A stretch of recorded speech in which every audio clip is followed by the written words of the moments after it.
better cock your pistols.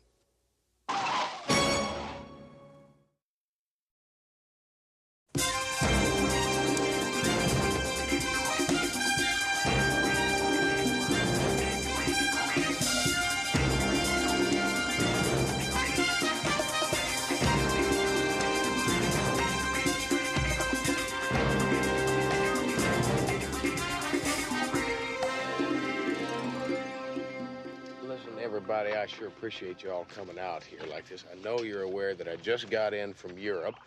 Now, I want you to know that we did close the Rotterdam shipyard deal out there, and it turned out very successful. I think we'll make $1 or $2 on it. Now, you'll have to excuse me because I am suffering a little bit from jet and brain lag. Houston, this condominium conversion proposal is not going to require much of your time. Now, my brother Murray told me never to waste any of your time, so I'm not going to waste any of your time, Houston. Now, let me get right to the point. With me, I've got graphs, I've got computer projections, I've got charts, housing density reports, water tables, blueprints, models. I've been to the mayor's office, checked on building permits, and as a matter of fact, I'm sure that any question you might have that either myself or one of my able-bodied assistants will be able to help you with. You always talk this fast? Well, as a matter of fact, sometimes I talk faster. You know, time is money, money is time. Fine. You just time. Myron, fine. See, it's because of your brother Murray that I don't have any time today. See, he's sitting in Singapore waiting for CJ and I. We're on our way to the airport. He's got another sweet business deal. Well, that's absolutely no problem because I can sum this all up for you in 5 minutes. You got 2 minutes. But, Houston, you don't understand. The clock's ticking, Myron. Okay, the apartment complex in Denver. Now, if I can just get you to direct your attention to the black one over here, I think this will help clarify. I thought he was going to the Orient. What are all those men doing down there?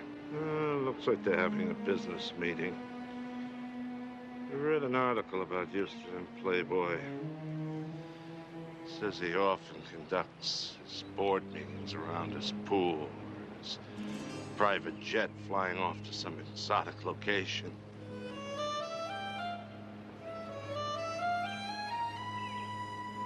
Mike, there she is now. Oh, yeah. Such a pretty lady. Too bad. Why? Everybody has to die sometimes. Today's just C.J. Parsons' turn. That's all. And recommend it as a go project. Yeah, I tell you, Myron sounds like a real money-making son of a gun, and I would go along with you on it, except, CJ, if you are going to make it to the airport on time, I think you best go by your place to get your luggage. Can I take Lamar's wagon? Well, you can use my car. Houston, we're going to be in the Far East for 2 weeks, right? So I packed a little more luggage than I... Yeah, well, fine. At least you'll take the wagon. Thank you. Oh, by the way, there's a trailer in back of the barn. You can hook that up. It's got all kinds of room. Myron, why don't you recap that condo deal for Houston?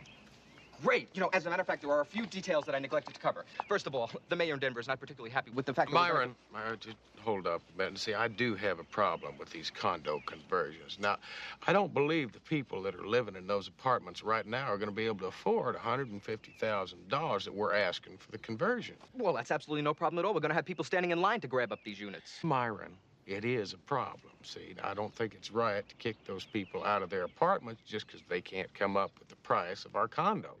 Houston, we're talking business. No, Myron, you're talking business. I'm talking people. This meeting's adjourned, folks.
1, come in. Cowboy 1, this is Legal Eagle. I've got a Mayday on Deep Creek Road.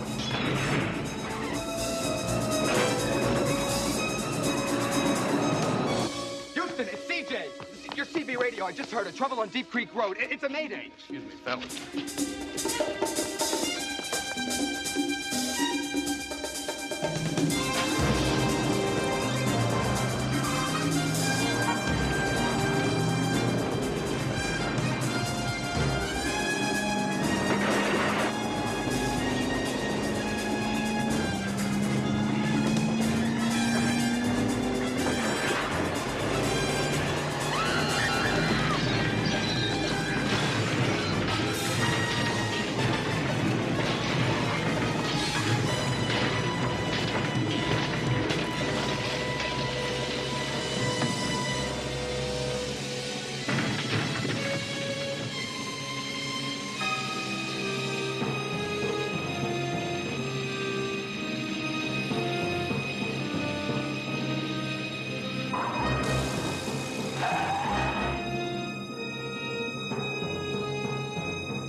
Mike, this is crazy. Let's get out of here. I want to make sure she's dead first. Of course she's dead. Nobody could survive that. Yeah, we'll see about that. I'm telling you she's dead. Yeah. That takes care of Reynolds, Baxter, and now Parsons. Just 2 more to go, and a whole week to do it in. Yeah, well, I want to make sure. Hey, isn't that Houston's car? Let's get out of here. Come on. First this. Now she is dead.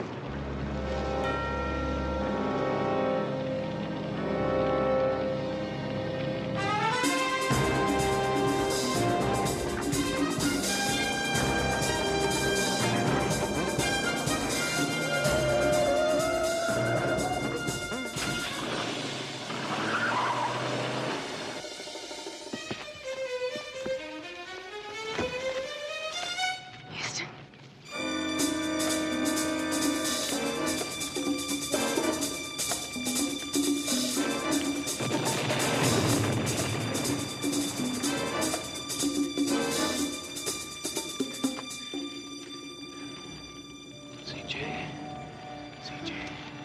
CJ, can you hear me? No, easy, CJ. It's me, Houston.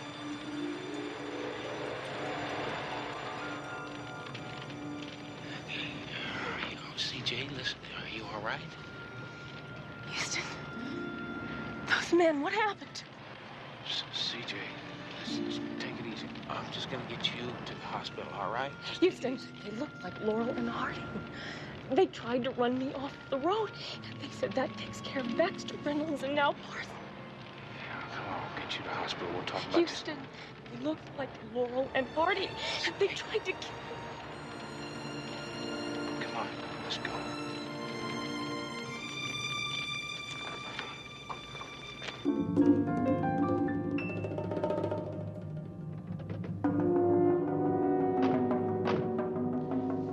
I ditched the pickup. Tell me what you see. I see Houston. He's carrying her to his car. Is she dead? But she has to be dead. I mean, the way that thing blew up. Idiots. All right. Find out what hospital Houston is taking her to, and then make sure C.J. Parsons gets her medicine.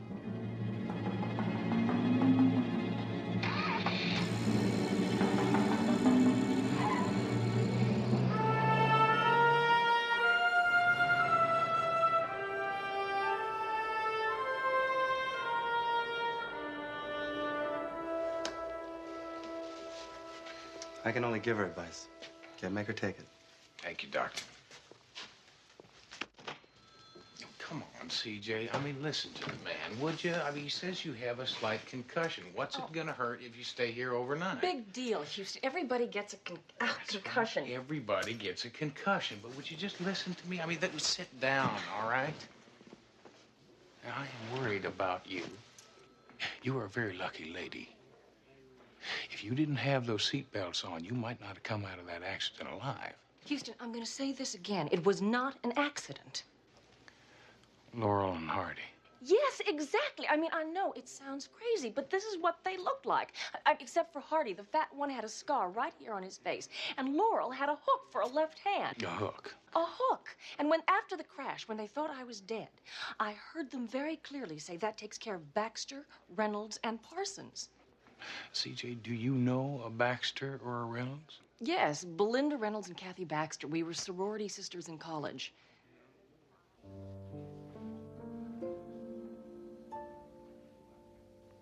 How do I get in touch with these ladies?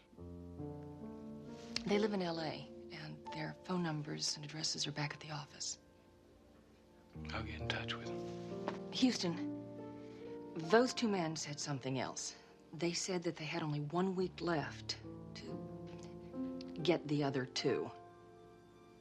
CJ, just how many more sorority sisters do you have living in L.A.? 2.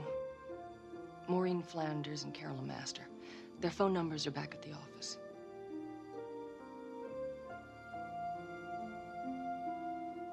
All right. Well, I'll get in touch with all of your sorority sisters and make sure everything's all right. Just do me a favor, please.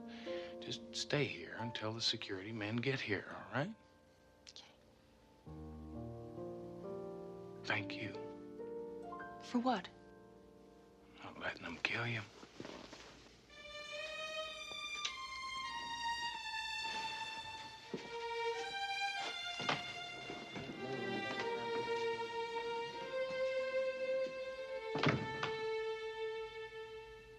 Nurse Bartlett, call physical therapy on 14. Nurse Bartlett, call physical therapy on. Sorry. Here, let me help you. Thanks for giving me a hand. It's all right.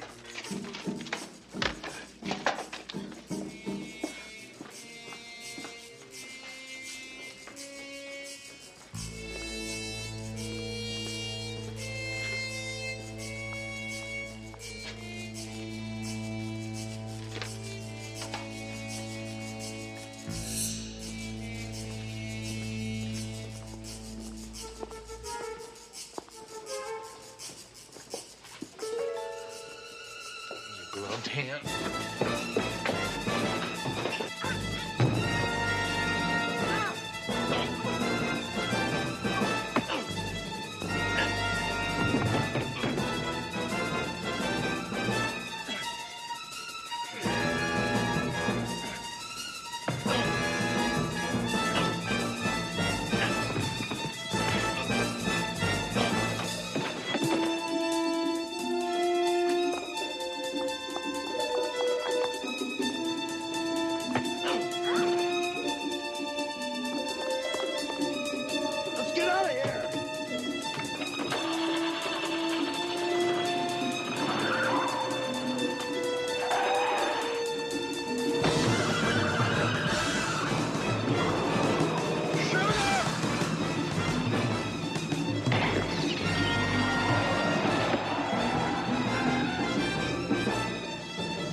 everybody, and welcome to the Comedy Classics Club. Tonight, you're going to meet some of your old favorites. Charlie Chaplin, W.C. Fields, Groucho Marx, Laurel and Hardy, and many, many others. Laugh at them all over again and enjoy yourselves. Well, Stanley, let's go to work. That's a good idea.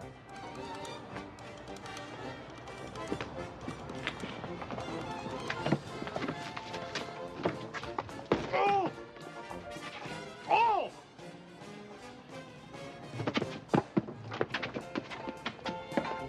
Reminds me of a time, many years ago, when I discovered the Aqui Indians drinking the juice of the cacti. I hear they're going to tear you down and put up an office building where you're standing.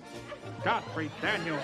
Hey, why are you staring at that young lady? Well, except for that mustache, she looks just like my Uncle Harry. Oh. Hey, I know your Uncle Harry. He doesn't have a mustache. Yeah, but she does. Oh. Just excuse us.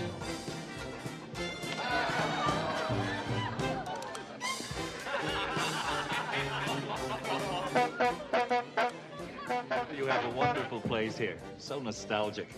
Really brings back memories. You pay us great honor. Please, come back and see us often.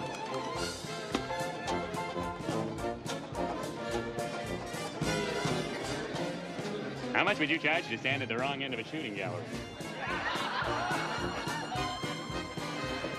Didn't we meet in Weehawken?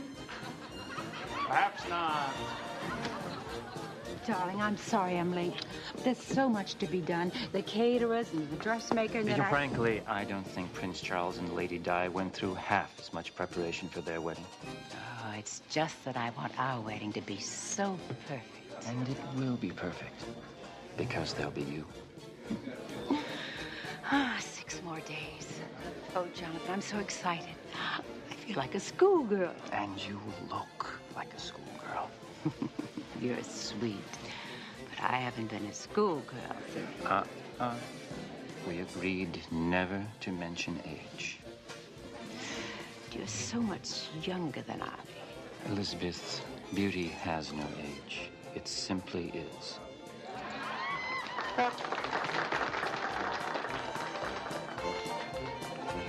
Say, Ollie, what does that remind you of? I don't know. What does that remind me of? Well, that's a Thursday. How could that possibly remind anybody of Thursday? Well, it's easy, you see. There's a Monday, and a Tuesday, and a Wednesday, and a Thursday. Hold out your hand.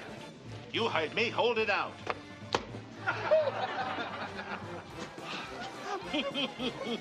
We have trouble. Excuse me, Rhea, darling. I'll change. Hurry back.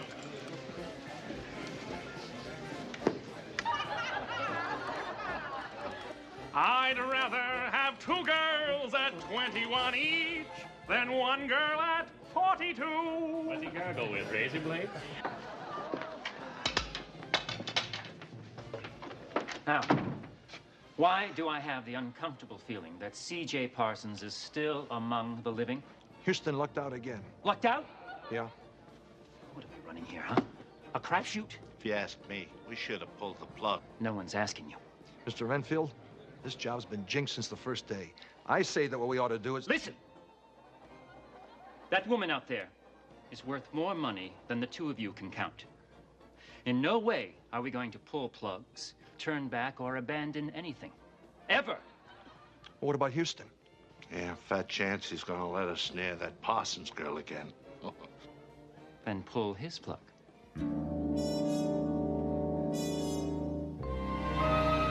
While you were making your police report, I checked on my friends. About 10 days ago, Kathy Baxter, one of my sorority sisters, was killed when her car blew a tire and she plowed into oncoming traffic. Police classify it as an accident? Same as they would have classified me as an accident if I wasn't here to disagree. It's quite a fire. It happened about a week ago. 5 people killed, including another sorority sister, Belinda Reynolds. Arson? Bullseye. Last time I saw Belinda, she was worried about her son's eyes, about his having to wear glasses or something like that. Funny what you think of at times like this.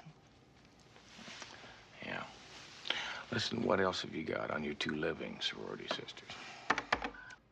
Maureen Flanders turned out to be one hell of a lawyer. Local? Junior partner with a Century City law firm. So, has she had any recent accidents or near misses? Well, I called her and filled her in, and she's scared, but she's okay. That's a pretty lady. Doctor. Carolyn Master. First in her class, voted most likely to accomplish everything. Did she? Well, she thinks so, Houston. She gave up the big bucks to operate a free clinic in East L.A. Have you heard from her lately? Alive, well, and happy. CJ, listen, I want you to get a hold of our security people and arrange for around-the-clock protection for these gals. Now, I want you to stay put and get a little rest. I'm going to talk to your sisters. Oh, brother. Well, judging by your tone, Myron, it sounds like your mission was unaccomplished. Houston, L.A. is one very large landmass. Like you said, Houston, mission unaccomplished. Look, I tried, I really tried. I checked TV stations, theatrical agents, little theaters, comedy clubs, even parking lots. And no Laurel and Hardy's, huh? Zip. I did find a terrific Abbott and Costello, though. You know, those guys always did put me away. You remember that routine that they did with the who's on first and the second, third, what? Myron, listen, I'd love to send you on an Abbott and Costello mission, but they're not the ones that are killing people. So keep looking for me, would you please? Will do. Yeah. I mean, 10-4. Well, it's detective talk.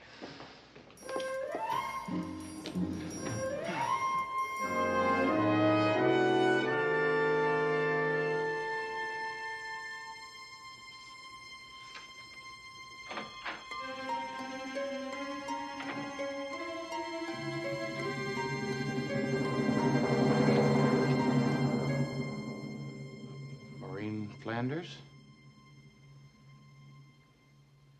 Oh, I'm sorry, Matt Houston. I'm a touch late. Listen, I just walked right through your outer office. I thought I locked it. Sorry to look like I was on the verge of a coronary, but I was a touch scared. Well, CJ said she filled you in.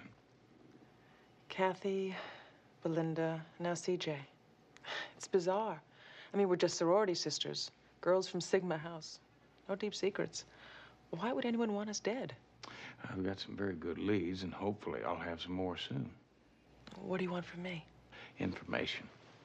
See, if you can think of something, a common denominator, other than the fact that you're all sorority sisters, it just might help me. Now, I've got CJ making a list back at the office.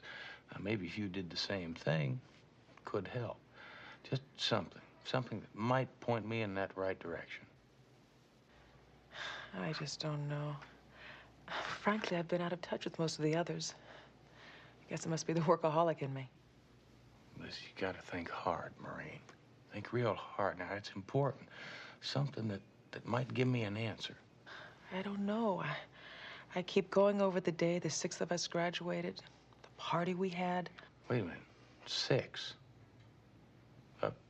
I thought there was only 5 of you. Oh, Miriam McDonald was a sorority sister. But she died 4 years ago, car accident. But I'm sure her death has no bearing on this. Yeah. I'm not so sure. Now, I can't be sure that you're not next on Killer's hit list. Come on, let's go. Where to? We're going to your house. I've got a security guard waiting for us. Be there when we get there.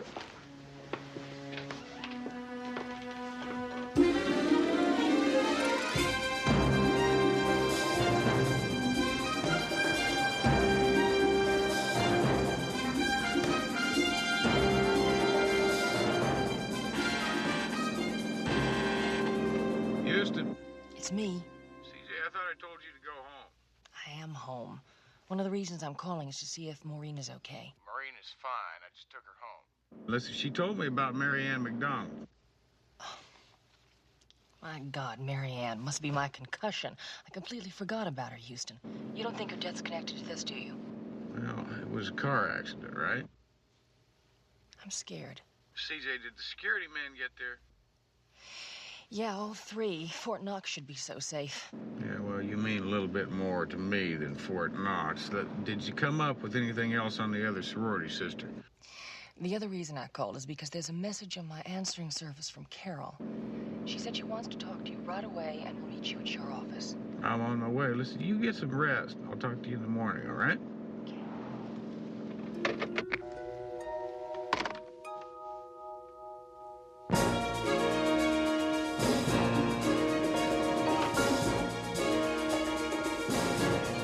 Barney?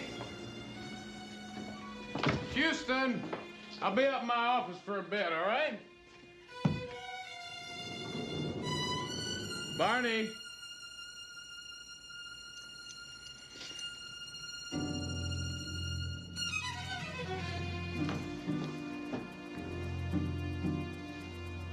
Still alive. Operator? Matt Houston, listen, I need an ambulance right away, please, at the Houston Inc. building. It's 100 Century Plaza South. Thank you.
Houston, we gotta make him what was left of that guy who took a swan dive off this building.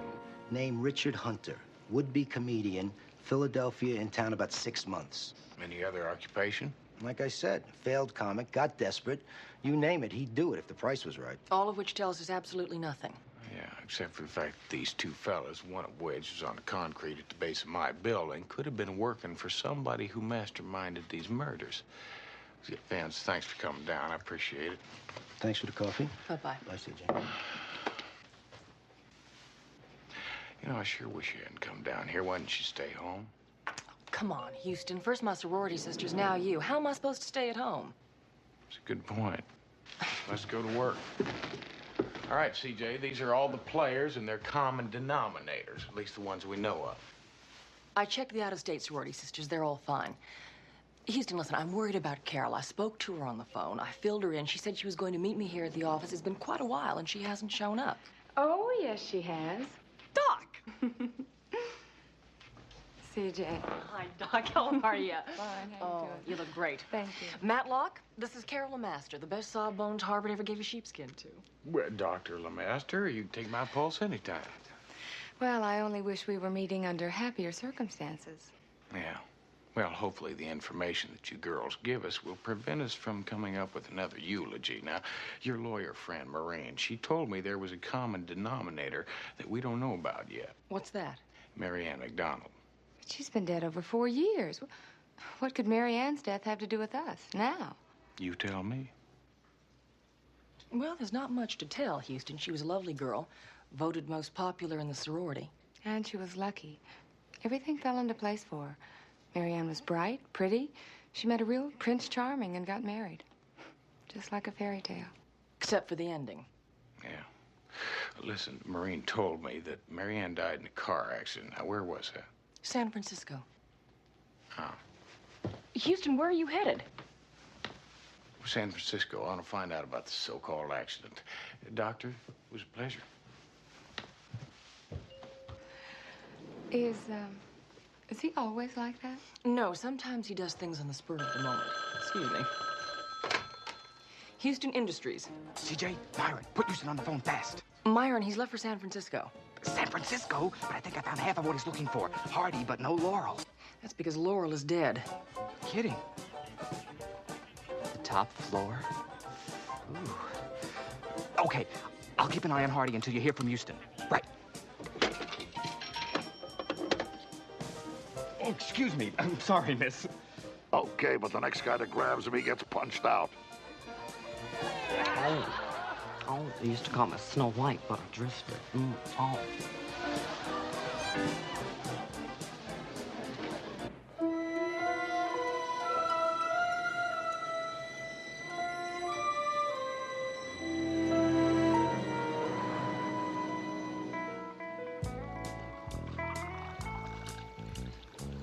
Phone call I got says you come all the way up from Smogsville just to talk about that accident 4 years ago. It was an accident. Oh? Cheers.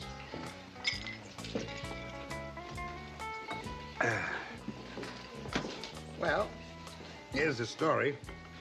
I'd been off of homicide for about a year, assigned a traffic detail, and we got this call that a brand new car was doing a Brody off the Golden Gate Bridge. 220 feet straight down, plop. Yeah, and inside that car were the newlyweds, Mary Ann McDonald Singer and her husband, Charlie Singer. Well, we found her, not him. She was strapped in, seatbelt. So you just assumed that his body was swept away by the current? I didn't assume nothing. The guys down at headquarters, that's what they settled on. But to this day, me and my partner don't agree with none of them. Your partner? You know, something I'd kind of like to talk to him, too, if I could. Well, you are talking to him. It's this way, kid. Ever since I was a rookie, I've had this feeling in my head that I call my partner. And whenever I was out on a case and there was something fishy, my little partner would start hammering on my head. And he sure as hell was hammering that day of that accident, I'll tell you. Didn't City Hall think it was a little strange? I mean, they never found the husband's body. No records on the man. It was as though he didn't exist. As you know, City Hall does a volume business, quick turnovers. You know, they reach a point where they have to F and F. File and forget. Oh, yeah. So that's when the case ended. And for them, but not for me and my partner. We were hooked. We just kept digging even after they retired me. Nuts. Yeah, well, and then what happened? And 6 months before she married Singer, Mary Ann McDonald came into some money, like $500,000.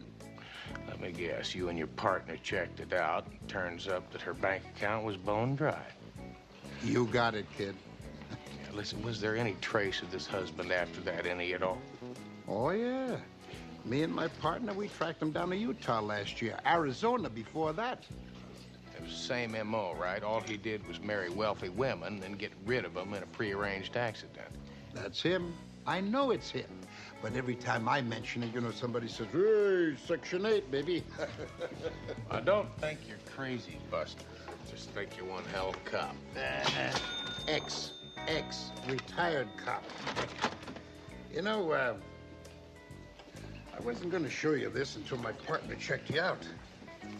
Well, what's your partner's verdict? Oh, he thinks you're a pretty good egg. Yeah, I won a big daily double one time, and we used the proceeds to track Bluebeard all the way down to New Mexico. And that's him, the groom.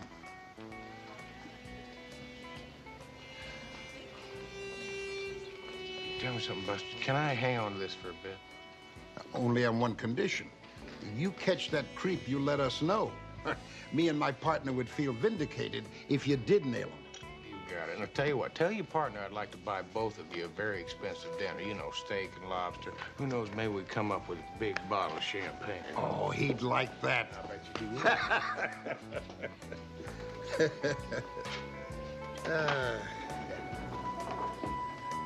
All right, come on now. From now on, shirts and ties. That's it.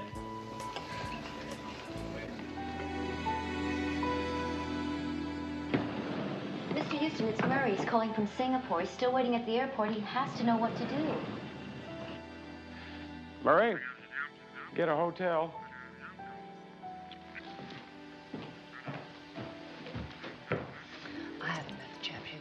Oh, Houston, how was San Francisco? Well, I think I'm one step closer to finding your would-be killer, CJ.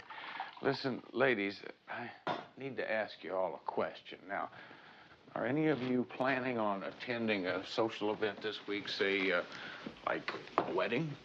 I am. And so am I. Ditto. Ditto. So you're all going to a wedding? Aunt Liz's.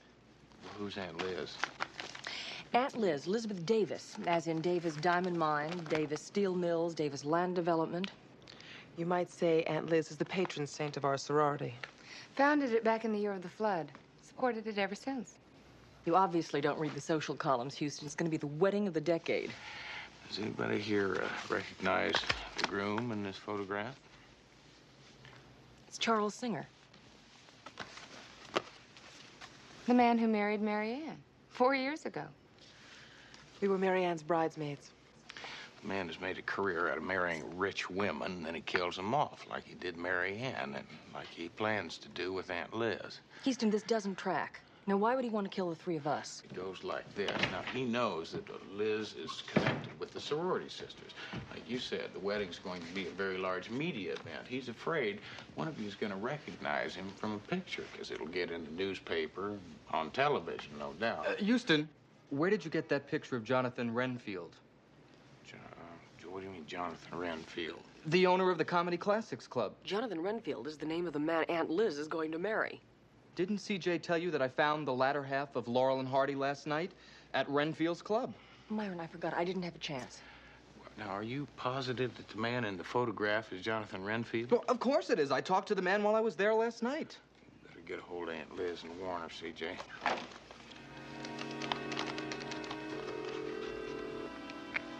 Elizabeth Davis, please. Well, could you tell me where she is? This is urgent. Yes, thank you. She's at Renfield's club. Call her pronto. Look, yeah, the number's right here on the matchbook.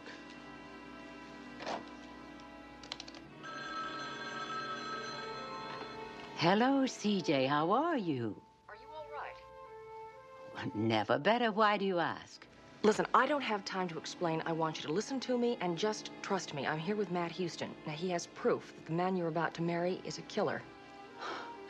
CJ, are you serious? I'm dead serious. But what in God's name am I supposed to do? What you do is nothing. You stay right there. Matt and I are on our way over now.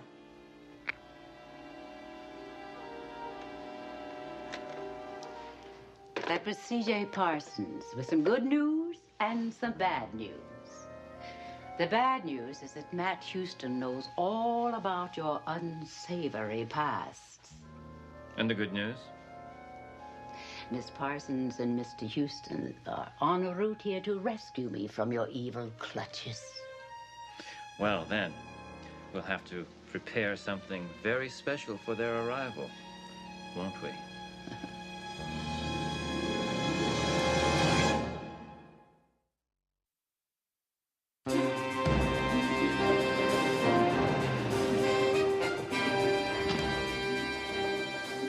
What if Renfield doesn't want to see us? Well, CJ, he won't really have to see us. I mean, we know what he looks like by just photo. Well, Myron says he likes to dress up like Charlie Chaplin a lot. Oh, well, I mean, if that's true and he does it today, it's going to make things a whole lot easier. It's not going to be a problem. It's just going to be a piece of cake.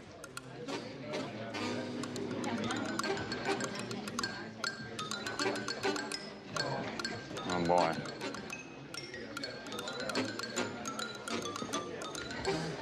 CJ, maybe if we just mingle amongst them for a while, sooner or later we'll run into him. I don't think we're going to score that way. Oh, but you did score. Now, I want you to do exactly as I say, Mr. Houston. You too, Miss Parsons. I thank you for your cooperation. But just head over to that door over there, please. Now, go ahead.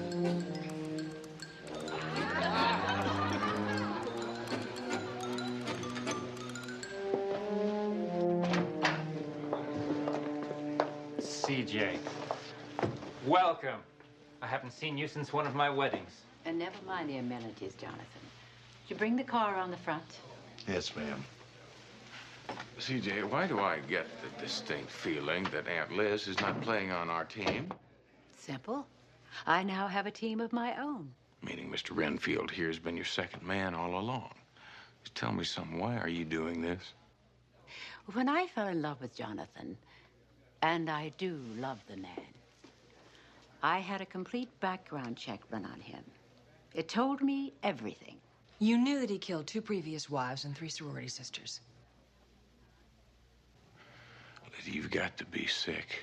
Why didn't you just elope and save all the publicity? Elope? The daughter of Horace Pennington Davis elope? Mr. Houston, we're members of the aristocracy. And when we married, like it or not, it's a media event. And you went along with all this? Knowing full well that 5 innocent ladies would have to die? I went along with all this because Elizabeth has enough evidence to send me to several gas chambers. Yes. If after Jonathan and I are married, I should suddenly die, then that evidence will immediately find itself in the hands of a very dear and old friend, the chief of police. CJ, I never did like name droppers. CJ, watch her phone Vince.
Well, you win some, lose some. Right, Houston? Take it easy. Tried to kill CJ. He's to forget this guy. He's going to jail for the rest of his life. He's not worth it.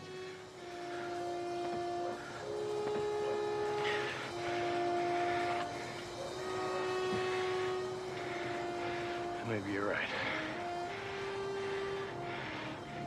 And then again, he...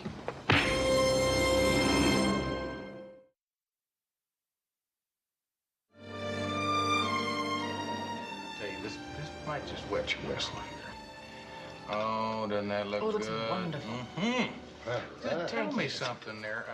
Yeah, but what's a fella like you doing running a bar? I mean, being a retired cop and all, is a little dangerous. Yeah, but, you know, a little more income. I can't argue with that. Yeah. You know, Renfield was a real pro. I mean, it's just like with all his victims. He really did his homework on Elizabeth. I found out that Aunt Liz was a classic comedy freak. And he built the classic comedy shop just for her.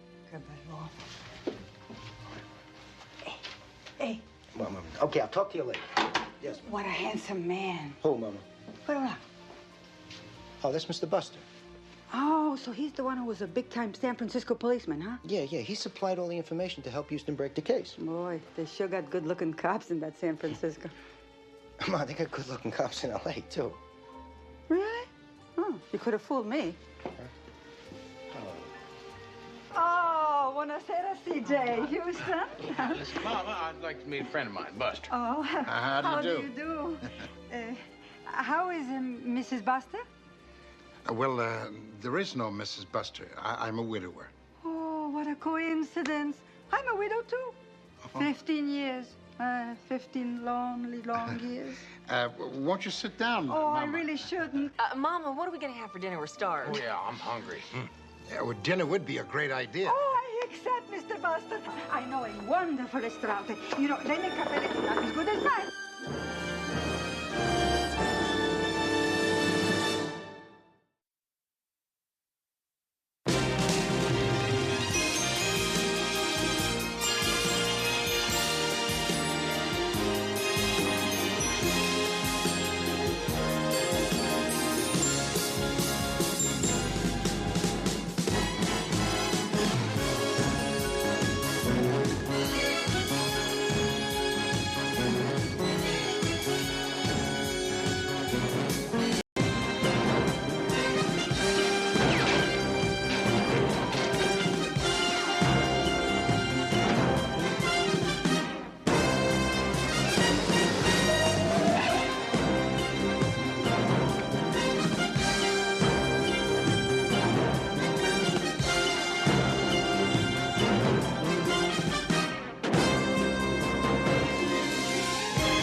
Better cock your pistols.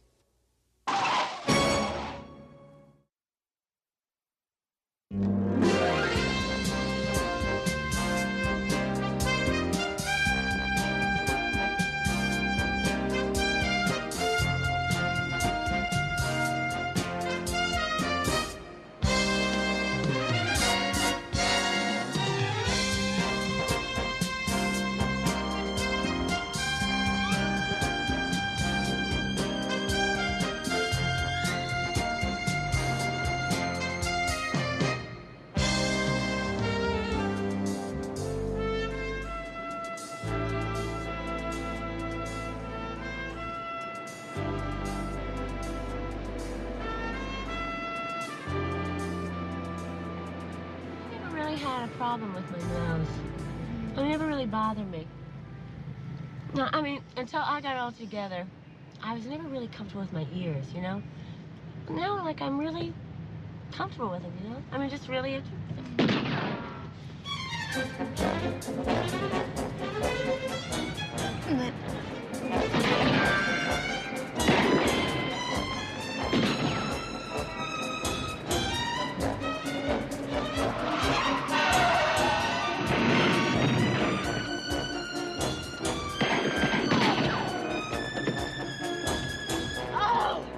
Dry.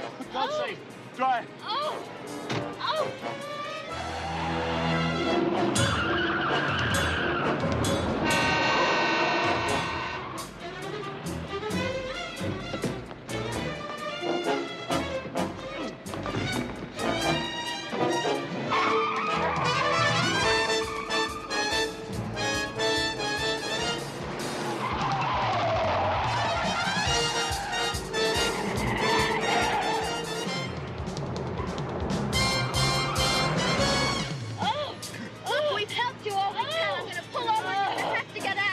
can't. Oh! I can't.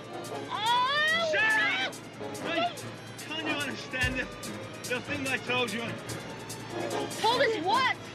Did what? They'll kill you two. The only chance you have, get to Houston. Mac, Houston.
Please hurry, CJ.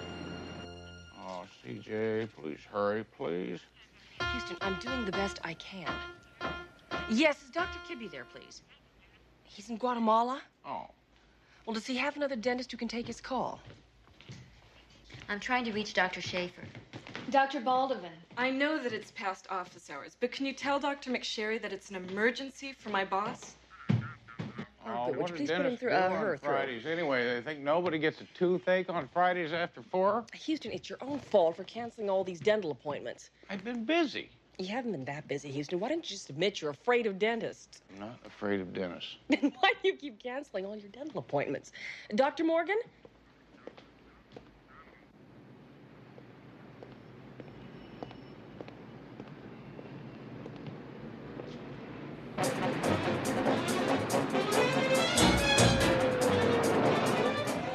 Give this to Houston. He's the only one who can stop it now. Tell him, Fear. Fear for... Fear for what? Tomorrow. Fear for tomorrow. Houston must stop, or thousands will die. Thousands. Yeah. There it is. Houston's building.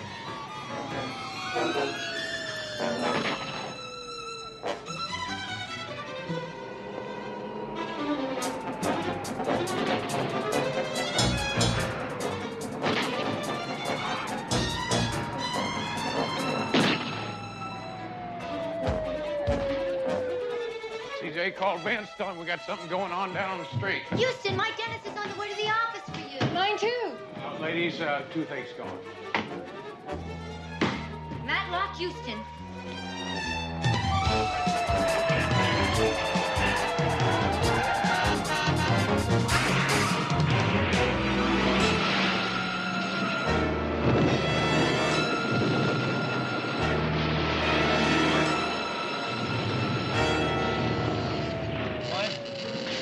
Houston, you must find Houston. Hurry. Smoke.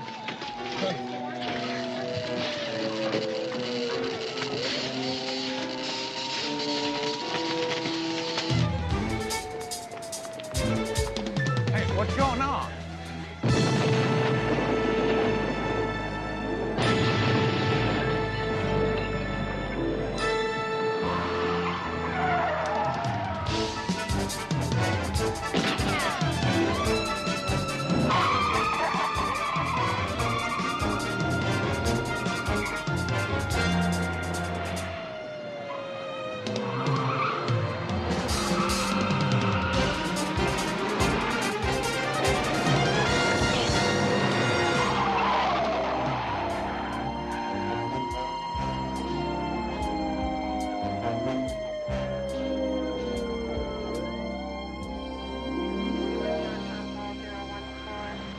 That license plate number that you almost got your can knocked off for isn't going to do us any good. The guy's driving it stole it in front of the city central hospital. Just commandeered it right off the street.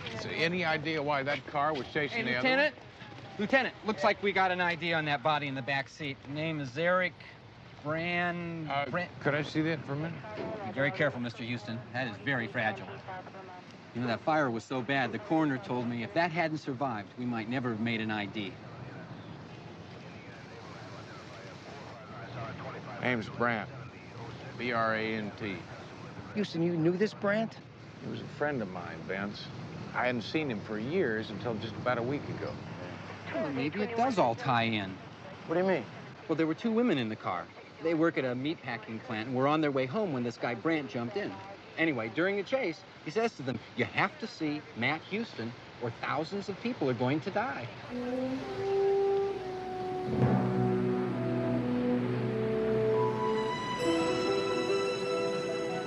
Ladies, did he say anything else to you when he gave you the book?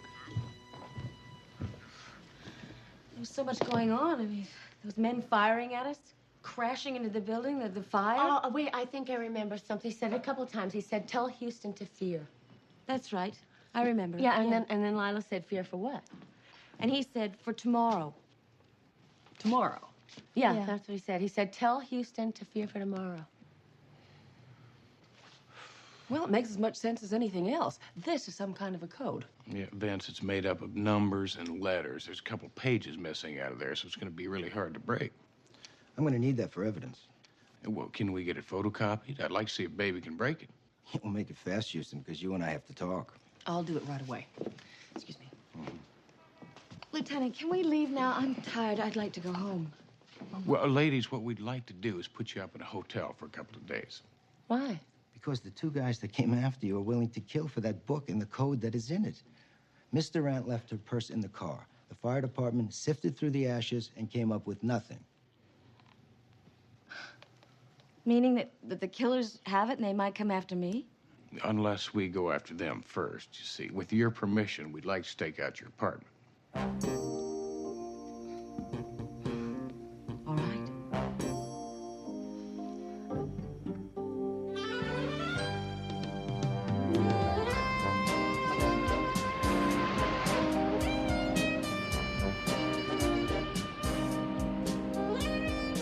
Houston, fear for tomorrow. Thousands will die unless you stop it. Who are you, Captain Marvel, all of a sudden? I am just as much in the dark as you are on this thing, Vince. Houston, I'm not in the dark. I'm down the drain. My captain is screaming. There's car chases. There's gunfights. The dead man is a friend of yours. Houston, who is he? You know, with Eric, it's a little hard to tell where to start. Try the beginning. All right. I met him when I was 18 years old. My grandmother gave me a ticket to Europe for my high school graduation. I bummed around Europe for a couple of months. You met him there? Yeah, Eric was German. He kicked around with me for about 4 weeks. He was a fun kind of guy. You know the type. And they were always setting up practical jokes, usually on the teacher, setting up a crap game in the restroom. Yeah, I know the type. Yeah. What's the point? Well, through the years, I heard that he never really outgrew the practical jokes. He just figured out a way to turn them into making a living. Such as? Such as I hear tell that he sold the Eiffel Tower to several different scrap iron dealers, not to mention a few Picassos and Rembrandt. That Picasso and Rembrandt never painted. That's right. Your friend was a swindler, a con man. Yeah, but he was a world-class swindler, Vince. Look, he came to see you a couple of days ago, so what? Yeah, I haven't seen him in years. He told me he was into something big, Vince. He wouldn't tell me what it was, just that it was real ugly, and he wanted to stick with it until they could pull the string on it. A con man with a conscience. If he wasn't going to tell you anything, why did he come and see you? Well, Vince, there's a few things he wanted me to take care of in case it went sour, which it did. It's strictly personal, had nothing to do with the case. If I'm not mistaken, the girl's apartment should be right down the street.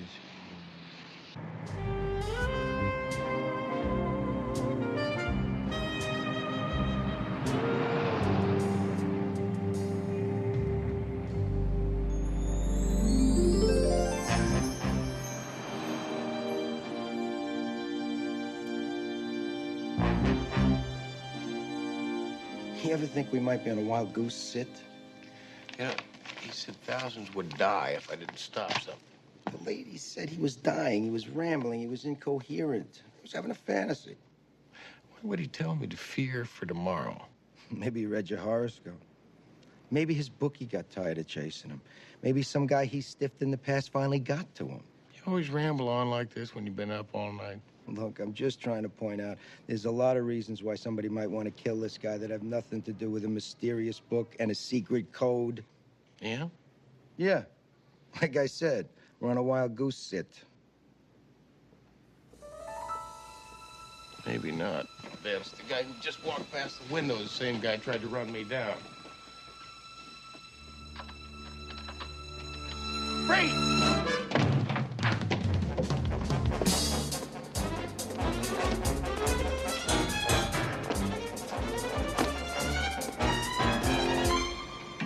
Take the side stairs.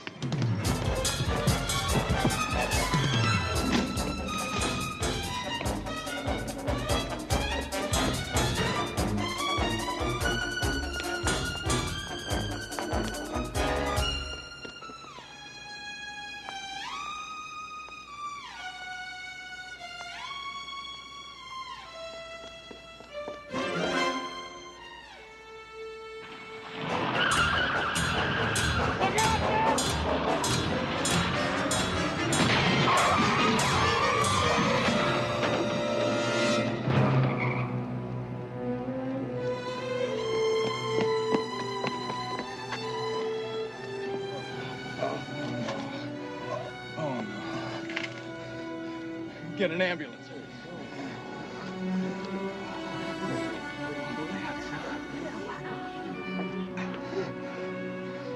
Hang on. You just hang on. All right? It's gonna be fine, buddy.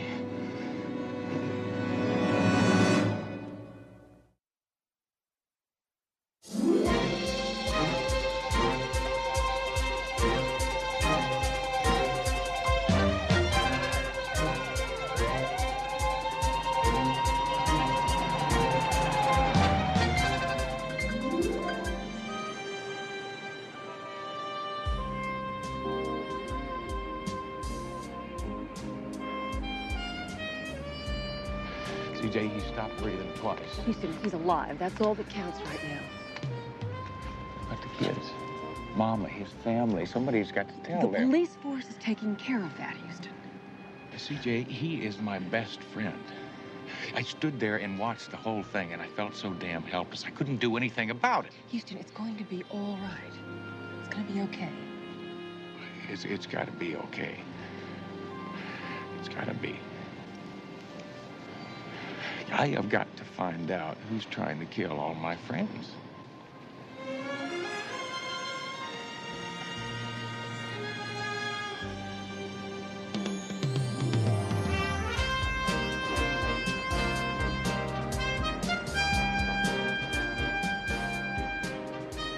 Good to see you looking almost normal again. Any word on Vince? He's still in surgery, Houston. It looks like he's going to be there a few more hours. And Baby and I have not been able to unscramble the code in Eric Brandt's book. But I followed up your hunch. I called the coroner's office. Now, the forensic team said that Eric Brandt was wearing hospital white pants when he jumped into the car. Which brings us to where he jumped into the car, which was right in front of City Central Hospital.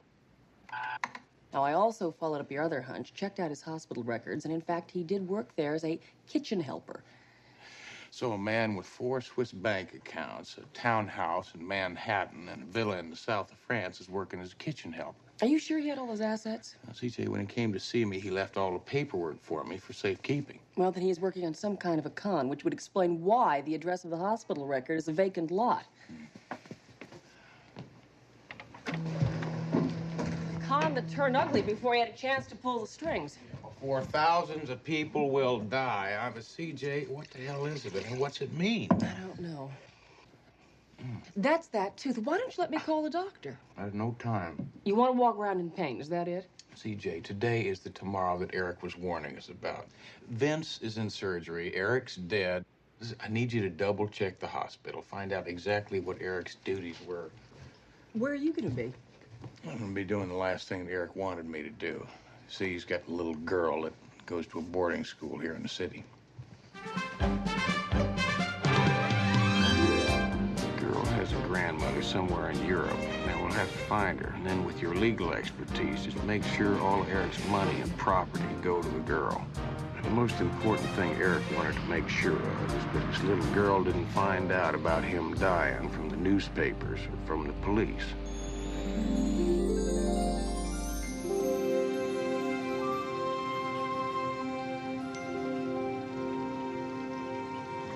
It's not fair. It's just not fair. I know, honey. I loved him. I want him back. Nellie. I loved him. I never told him enough, but I did. I loved him. Honey, he knew that. Are you sure? Yes, I promise you. He would talk about you all the time, how much you meant to him. You were his whole life, sweetie. He used to kiss me goodnight and say, "Do you love me?" And I'd say, "I sure do." And he'd say, "How much?" And I'd say, "More than the whole universe." He always liked that. I bet he did. Do they know who killed him? Not yet, sweetie, but I'm trying real hard to find out. When you do, I hope you kill him and shoot him and kick him and cut him up in little pieces. Hey, hold it now. Stop. Honey, there's enough killing and violence in this world already. The most important thing for you to do right now is remember how much Daddy loved you. How much you loved him. Please don't destroy that with bad thoughts. If you do, there's nothing left.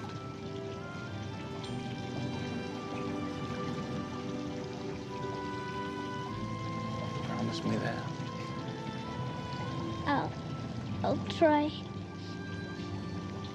I promise. I'll try.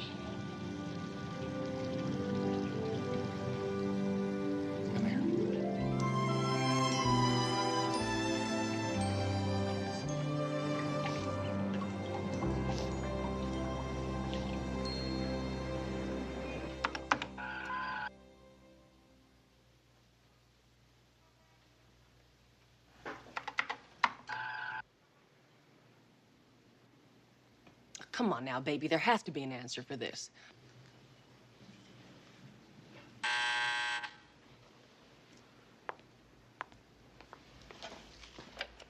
Yes, thank you. Houston, if you're calling about Vince, I just heard from Mama. She says they expect him to be coming out of surgery soon. He's still hanging on. Thank you. Listen, CJ, any luck breaking the code? No luck. I've tried English, French, and German, and nothing's happening. Yeah. Listen, I had a thought. Now, Eric once told me that he studied Latin for about 3 months to pose as a Catholic priest. Then he found out that they don't use Latin anymore. Anyhow, this case being connected to a hospital and all. And Latin being the language of medicine. I'll give it a try. Houston, by the way, I found out where Eric Brandt works at City Central. He was, in fact, a kitchen worker. He was assigned to the executive dining room.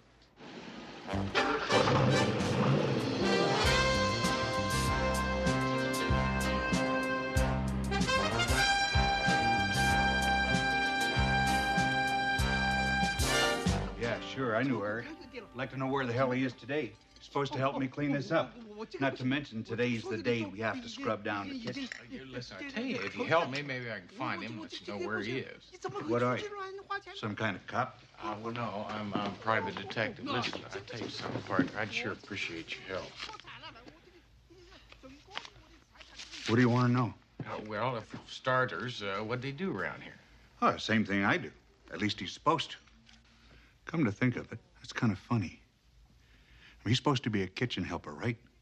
Well, the last couple of weeks, he spent most of his time with the man. Who's the man?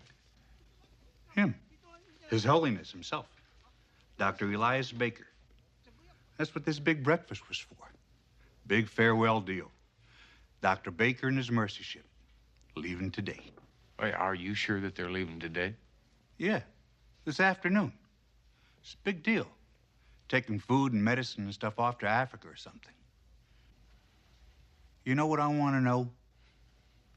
When are they going to start worrying about the people in this country? Listen, I tell you what, you wouldn't happen to know where Eric Brandt lived, would you? Nah. I never seen him out of this place. I don't like to see nobody from this place out of this place. Yo, listen, I tell you, what about employee lockers? Does he have one of those? Maybe. Maybe. Follow me.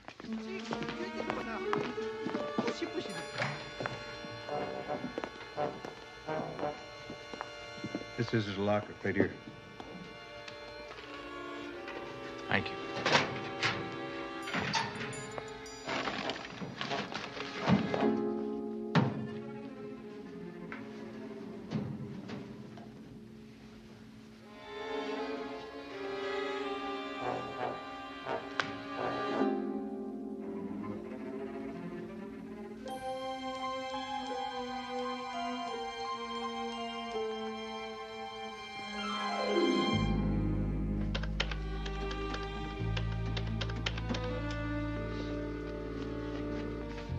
Dr. Baker's residence? Dr. Elias Baker? Yes. Who is this, please?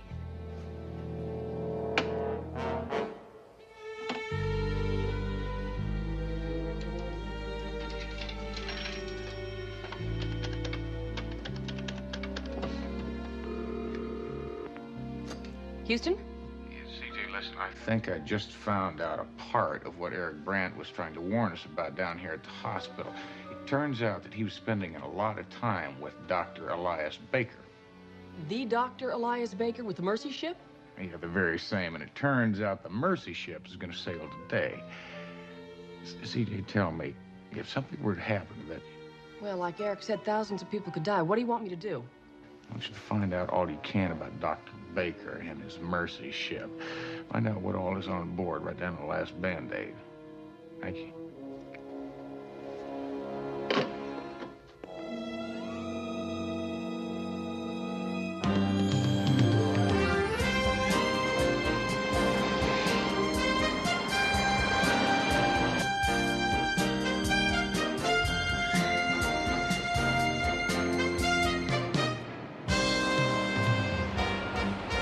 Eric Brandt, yeah. Yes, of course I know the young man. He works in the kitchen. I understand that he spent quite a bit of time with him. Me? Yes, I guess he did. Dr. Baker's a very open person. When you spend your life living with and trying to feed the starving of the world, you lose your sense of class distinction. Has Eric done something wrong? Broken the law? Or not paid a bill? Well, I'll tell you, he's gotten himself killed, Doctor. Oh, my God. I was hoping maybe that you could help me find out why. I haven't the faintest idea. I didn't know Eric outside the hospital, you see. Such a bright young man. I love bright young minds. I'm sorry, I just don't know what else to tell you. Mr. Houston, we do have a ship that has to sail at 4 p.m. Oh, of course. Listen, I know you're both busy. Thanks for your time. You did say that the ship here is going to sail at 4 p.m., right? Yes, at 4. Should be quite a do. Television people are expected and all. Thanks again.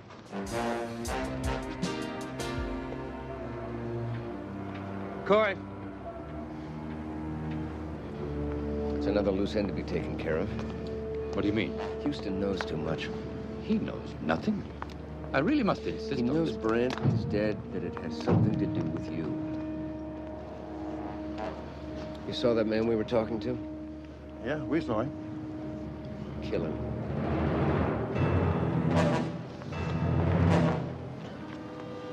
I don't know why I ever got involved with you people. Because, Doctor, underneath your sanctimonious public image, you're just as greedy, grubby, and venal as the rest of us. Not to mention your unnatural appetite for blondes.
Think we got him? I don't know, but we better get out of here.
They gave him his last rites.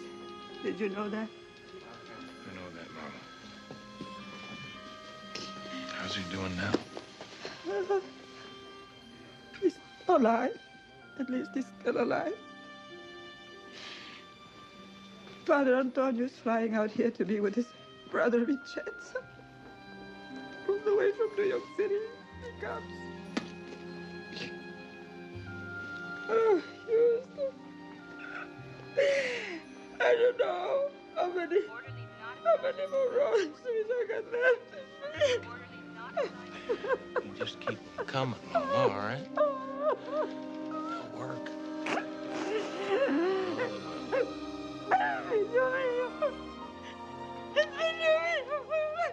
Maria Santissima, non lo lasciare morire, non lo permettere.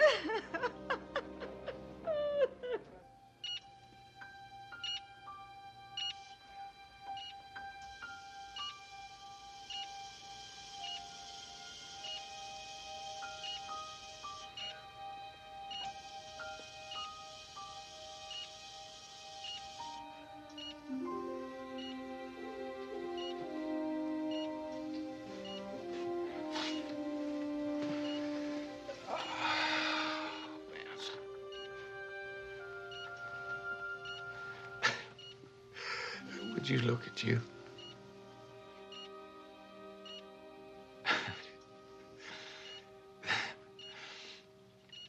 Hey, listen,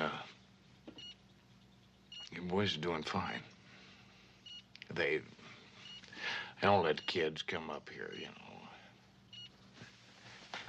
Want me to show you this card?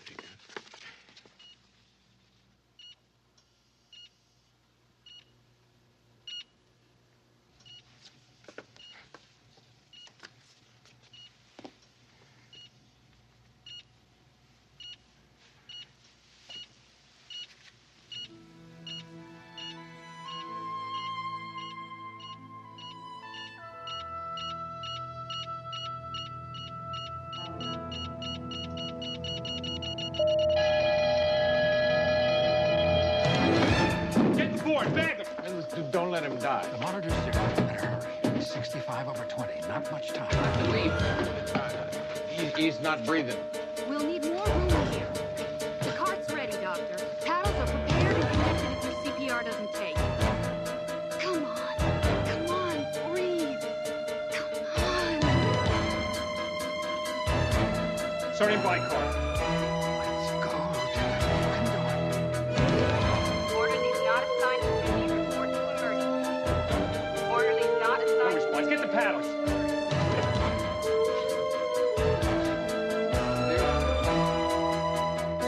Defib.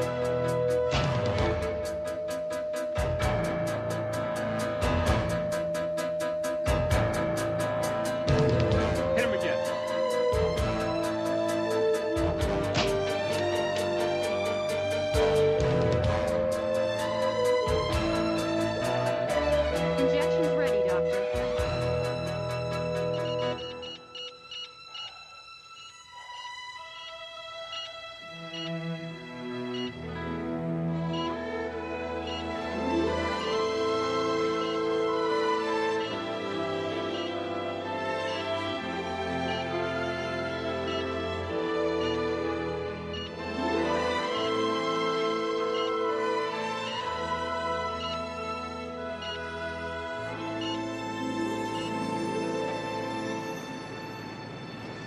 Houston, you're nuts. You know that?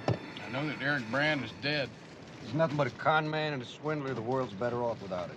I also know that Vince Novelli is lying in the hospital in intensive care. Novelli's the best cop who ever worked for me. But if he makes it, then you tell him, I'll deny it. You're all heart. So, you want me to go to a judge, get you an order preventing Dr. Elias Baker's mercy ship from sailing. And that's Dr. Elias Baker, one of the saints of the world. And then there's you. I tell you, you're really nuts. Well, listen, now, Eric told the ladies I was supposed to stop something. Then he said fear. Fear for tomorrow. Except that it's not fear. What it is for, but it's a German, right? It's 1, 2, 3, 4. I know that. I know, and I didn't figure it out myself till they told me what time the ship was sailing. Now, they told me I was supposed to stop something tomorrow at 4 o'clock. Tomorrow is now today. And what was I supposed to stop? You're supposed to stop the mercy ship. You gotta stop reading detective stories.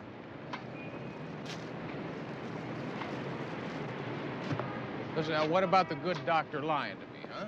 What? Because you found the doctor's home phone number in Brandt's locker? Come on. Initials EB. Now, I checked it out. The doctor's close associates and friends are the only ones that call him EB. Look, I would like to help you out, but let's face it, you don't have anything.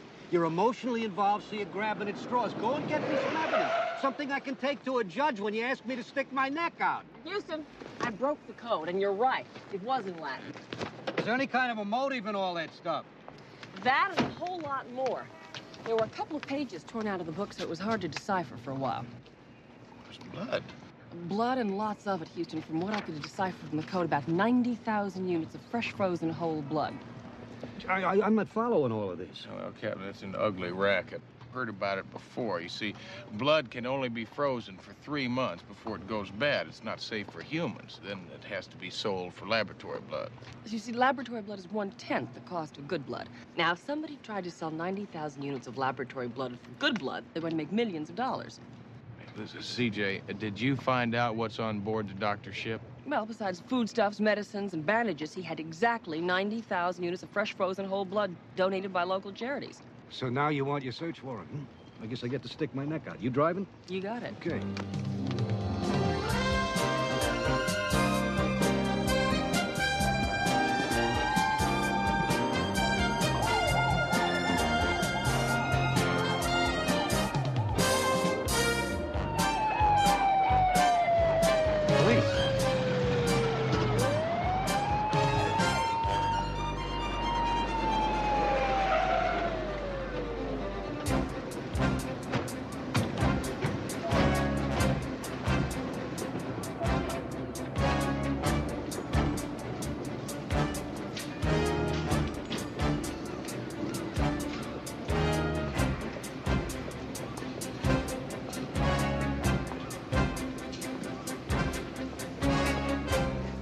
Some sort of problem, gentlemen? Dr. Baker? Yes, indeed. We got a search warrant here. We want to check your supplies of frozen blood. Blood? Well, I don't really know. Actually, Come on! Hold it right there.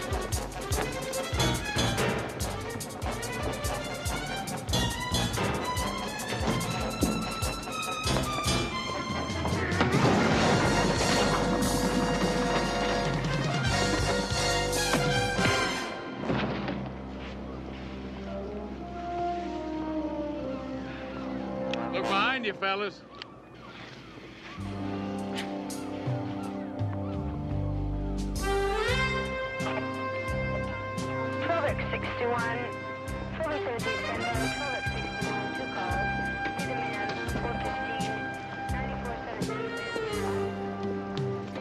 Tell me something, Doctor. Why'd you do it? I didn't want to do it. They blackmailed me. I mean, you have to know that through the years I've saved thousands of lives. And some of that blood would have been good. And I would have made up for it, you know. How do you make up for taking life, huh?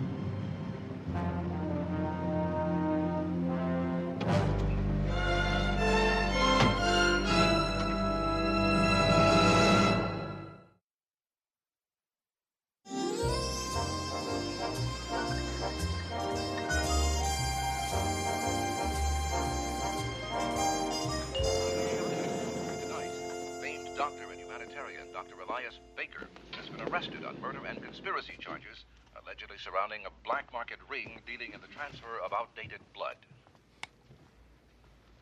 What do you drink? Well, I didn't know this was a social occasion. It's not, but I figured you might need one. When I drink, it's bourbon, 2 fingers. Where's Houston? He said this was important. I'm going to give you 4 fingers of bourbon. At the moment, Houston is in the process of breaking and entering. I'll take the 4 fingers. Why is it I have this feeling I'm being asked to stick my neck out again? Well, you see, Houston gave it some thought, and he came to the conclusion that the case isn't closed yet. Well, why not? We got the doctor, we got his buddies, we got 90,000 units of bad blood. What more does he want? He wants $6 million, which is the cost of 90,000 units of good blood on the black market. Good God. We were so busy patting ourselves on the back because of the arrest of the doctor that we forgot one very important thing. Where is the good blood? You wouldn't care to tell me where Houston is breaking and entering right now, would you? Well, I wouldn't tell you even if I knew. But the fact is, he did say that he would call when he knew whether or not he was right or wrong. Cheers.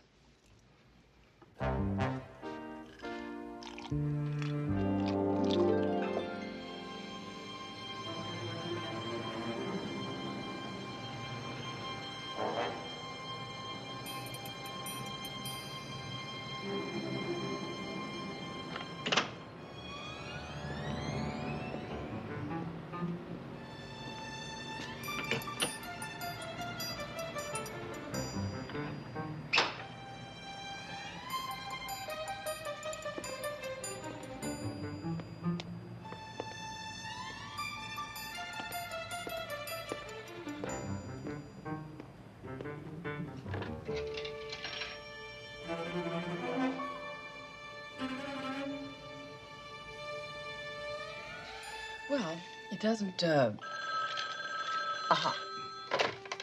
Houston? CJ, tell Kerrigan I was right. I found the blood, all 90,000 units of it.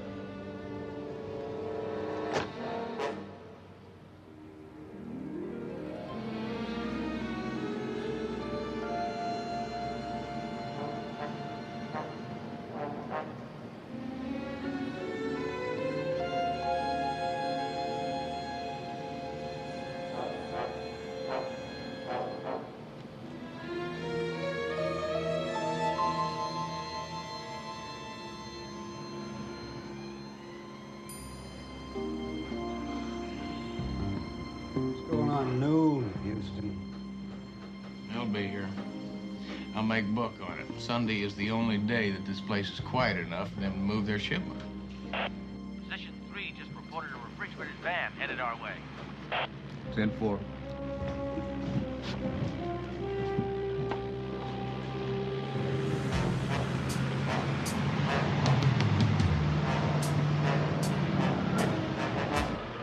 Houston. Hope that was wrong. It's Eric Brandt. He's supposed to be dead. That's what he wanted us to believe, CJ. That's Lila Durant. She was the one that was driving the car when Eric jumped in. They staged that whole car chase. Stage the gunshot, stage the car crash. Every bit of it, CJ, just to convince me that Eric was dead. It set me off on that clever trail that led us to Dr. Baker and his friends. And Lila works here at the meatpacking plant, which is how you knew where to look for the fresh blood. What about the girl who was with her? Okay, all units, move in. Tell you, CJ, I believe she was just an innocent pawn that they used to set this whole thing in motion. What's the connection between Brandt and Dr. Baker? Well, if I know Eric, he was probably partners with Dr. Baker until he decided to double-cross him and keep all the money to himself.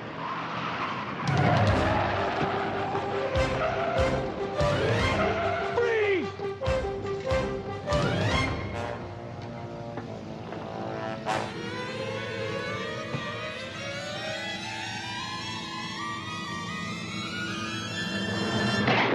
I got him! Give us a gun!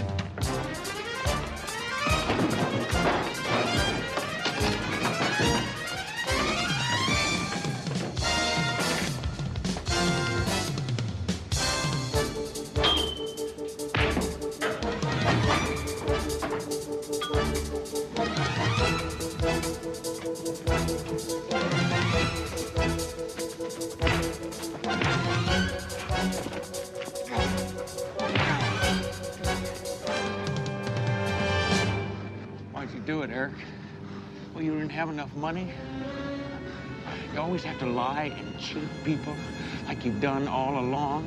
What was in it for you, huh? Actually, old boy, excluding Antarctica, there's only 6 continents in the world, and I'm wanted on 5 of them by too many good guys and bad guys.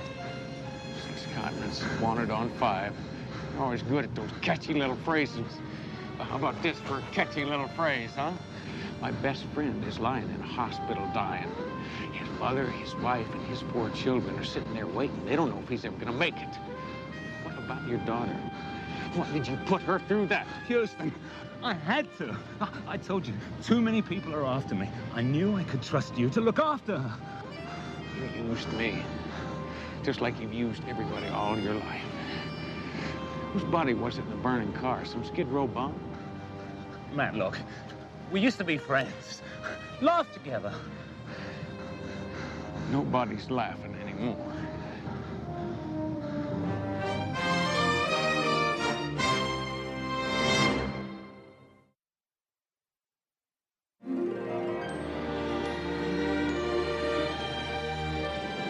Houston, do you think it was smart of me trying to steal home from second base in the 4th inning? Well, sure, Tony. I mean, we were only down 27-18 at the time. You know, when my dad gets out of the hospital, he'll probably want his manager's job back. I hope you don't mind. No. Well, maybe he'll let me coach third base, huh? Come on. Hi, CJ. Hey, how did T-Ball's answer to Tommy Lasorda make out? Oh. Well, just fine, CJ. We pulled it out in the last inning, 35-34. Tony, there's some soda and crackers in my office. Why don't you go help yourself?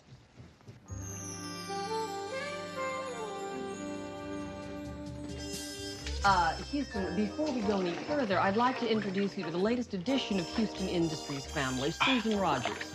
Well, Susan, nice to have you in the family. Why, thank you, Mr. Houston. You know, you have a lovely smile. Well, thank you. Susan's an expert in smiles, Houston. Well, she ought to be. She's got a pretty enough one herself. Well, it's not quite what you think. You see, Dr. Susan Rogers knows a lot about teeth because, Because of what? Because I pull them. Ow. Oh. I know, look at that by cussing. Look. Oh, Mr. Houston, you've hired me none too soon. Okay.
Cock your pistols.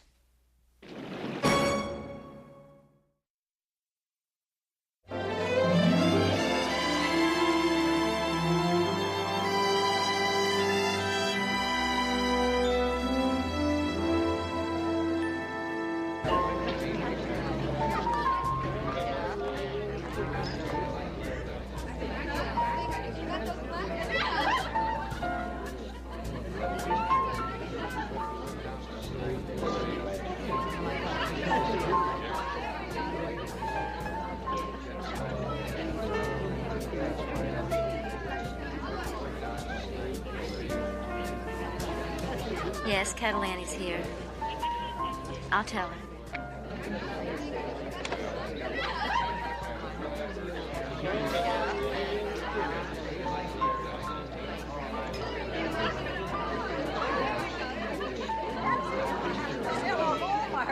Come to California. Excuse me, Annie. I just got word Houston's on his way out. Oh, thanks. I'll call the doctor. I really enjoyed your autobiography, Dr. Denny. Saving lives must give you lots of satisfaction. It does. But the ultimate satisfaction will come when we complete our new research. I just hate to cut you out of the herd, Doc, but Houston is going to be here in 2 shakes of a lamb's tail. I'll be right along, Annie. Barney, do you know anything about the test results? No, Walter, I'm sorry, I Leave don't. Barney out of this, Walter. Kimberly, I need an explanation. Water, It seems- honey. Round up time, Dr. Belcamp. And Dr. Price. On the patio, please. All right. We will continue this discussion later.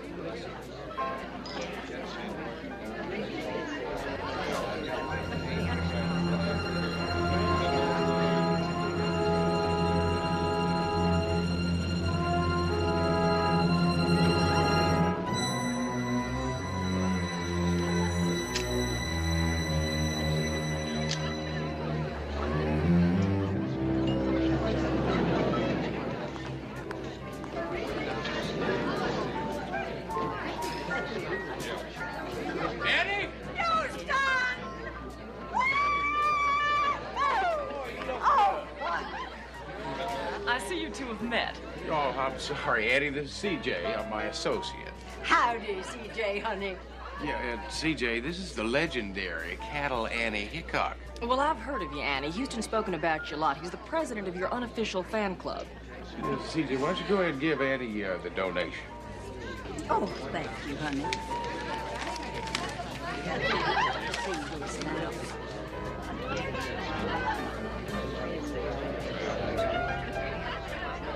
Matlock, I never saw so many zeros.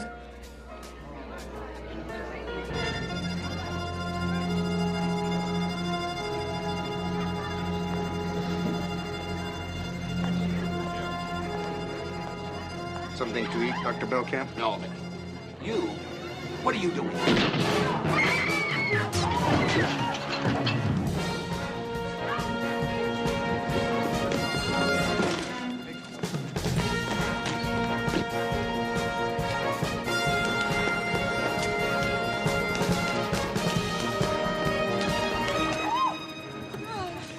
Oh, hi, come on, you people. Get back. Give this man some air.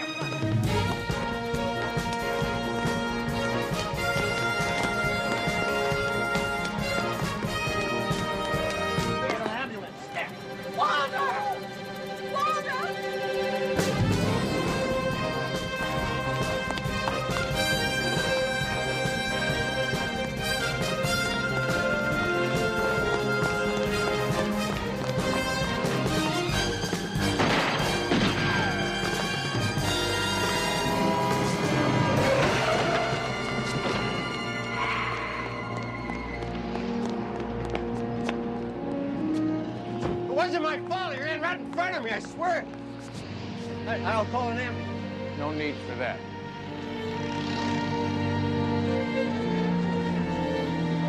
No identification. Oh, my God. His name is Tom Chapman. He's an orderly. He was an orderly. He worked at the hospital until Dr. Belcamp fired him for being incompetent. Now, just offhand, I'd say Mr. Chapman overreacted a little bit to being fired. Well, after the firing, he physically attacked Dr. Belcamp, even threatened to kill him. I didn't believe that he'd follow through with it. Why don't we go back inside? With Tom. Listen, take it easy, all right? It wasn't your fault. Listen, here's my business card now. If you need a witness, I'm in, all right? Listen, take it easy.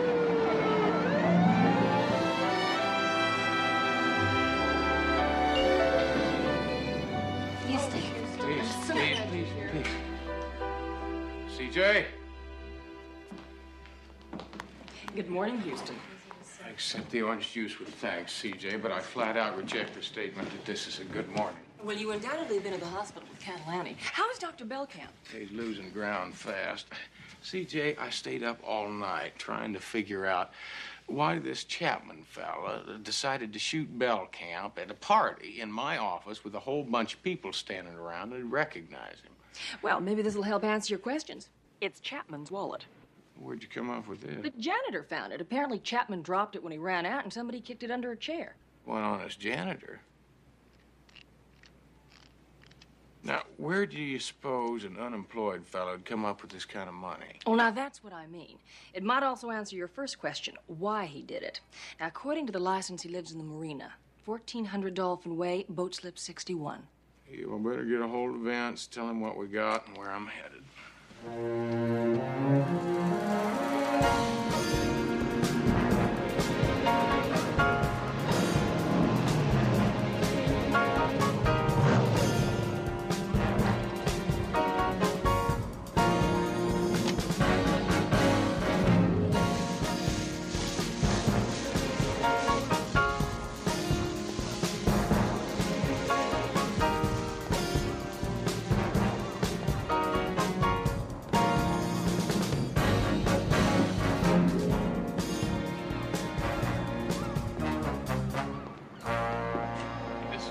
That's me. Oh, if it's about the boat, forget it. Would you hand me that for sale sign there, please? Thanks. Who needs Hawaii anyway? Hawaii? Were you planning to move to Hawaii? Tom, was my husband. He felt that we'd worked long enough, and it was time we retired. Mrs. Chapman, have you got any idea why your husband would want to shoot Dr. Belkamp? Because Belkamp fired him, I suppose. Say, who are you? I have already talked to the regular cops. I'm sorry, I was just an interested party. Would you mind if I... Yeah. You see, the shooting took place in my office. Well, we found a whole slew of $100 bills on your husband. Now, have you got any idea where they came from? Part of our retirement money, I guess. Part? Well, Tom, he said that his ship had finally come in $100,000 worth. What ship? I mean, what do you mean by that? I'm not rightly sure. Is there any possibility that he was paid that money for killing Dr. Belkamp? Well, anything's possible, isn't it? I mean, Tom's killed before, in the war. I mean, he even won a decoration. Listen, think, Mrs. Chapman, now. Have you got any idea where the money came from or who it came from?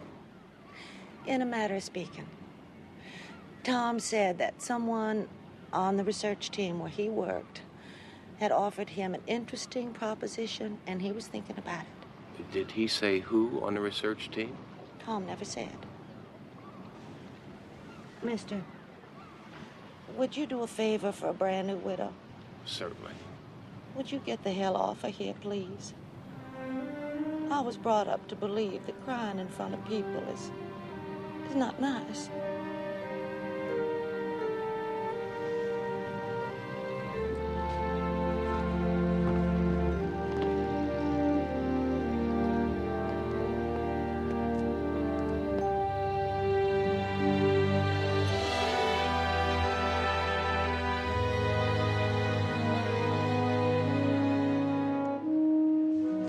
Said to get here as fast as he could. Apparently, Dr. Belkamp took a turn for the worse. Listen, Annie, look, I'm sorry. I know Dr. Belkamp being your friend and all, he must have been a real special person. Yeah. In more ways than one. The man saved my life. Literally? 2 years ago, I was deader than a doornail. What do you mean, Annie? Well, I was pronounced dead. My heart quit pumping. It actually stopped. Dr. Belkamp brought you back. Yeah. With the help of a wonderful new serum he developed with his partner. Well, that's not totally accurate, Annie. You see, our entire team developed Serum 100A. What it is, it minimizes the risk factor in a heart transplant. Annie, you mean to tell me you had a... Ain't that a hoot? Some folks down home claim Catalani ain't never had a heart. Now I've had two. Yeah, that's why you hog-tied me into this fundraising thing, too, isn't it? You wanted to see Dr. Belkamp's organization grow and prosper. Mm-hmm. And now it's all over for Walter. Thanks to that varmint that shot him. Annie, there's a possibility that somebody hired Chapman to kill Belkamp. Who says so? I do. Well, in that case, Catalani is calling back her marker. Houston, I want you to find out who did the hiring. Wouldn't have it any other way, Annie. Who's this? CJ, now, Chapman's widow, in a manner of speaking, says that somebody from Belkamp Denny hired Chapman to kill Belkamp. Well, that's my cue to go back to the office and check up on all those team members. That's right. And since the killer was supposed to be paid $100,000... I'll run a financial check on all of them. Right. You got it. Yeah, and if you need me, I'll be in surgery.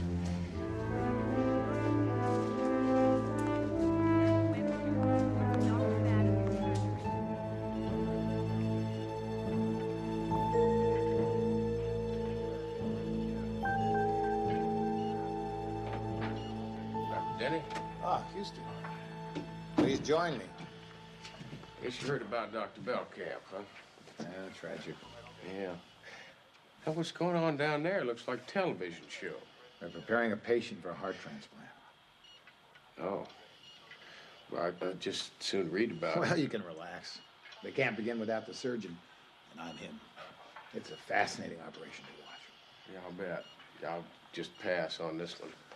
You know, during my first heart transplant, after I removed the patient's heart, I stared into his chest. I was in awe. Yeah, that's something else. You know, I bet that'd almost make a person feel a little bit like God, you know? Tell me something. Was your partner hard to get along with? I mean, the ornery type.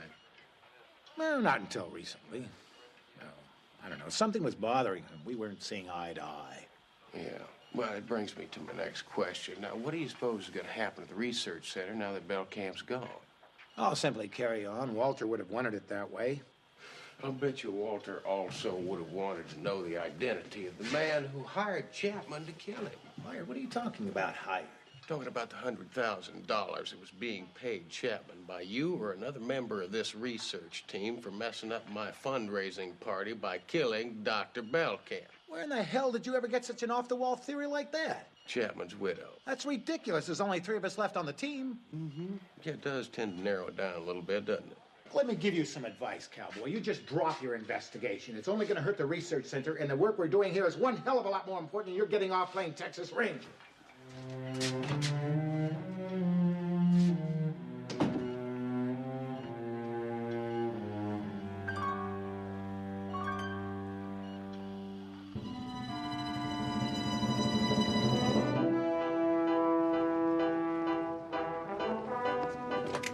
Emergency, sir. Can you give us a hand here? You bet. Who's in trouble here? You!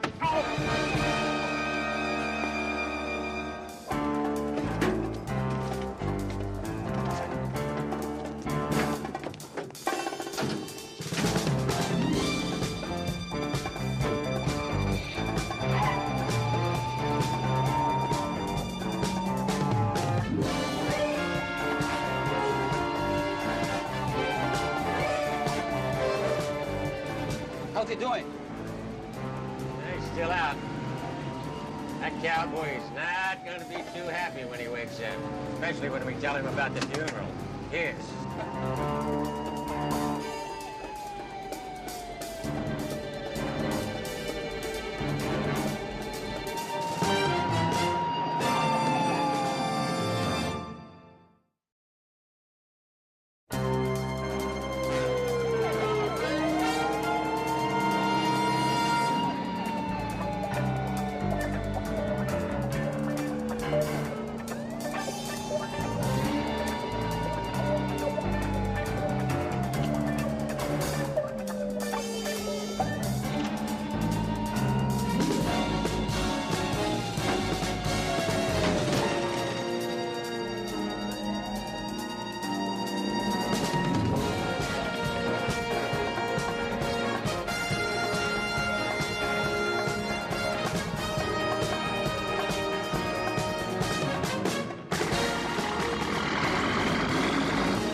Fill her up and check under the hood, would you?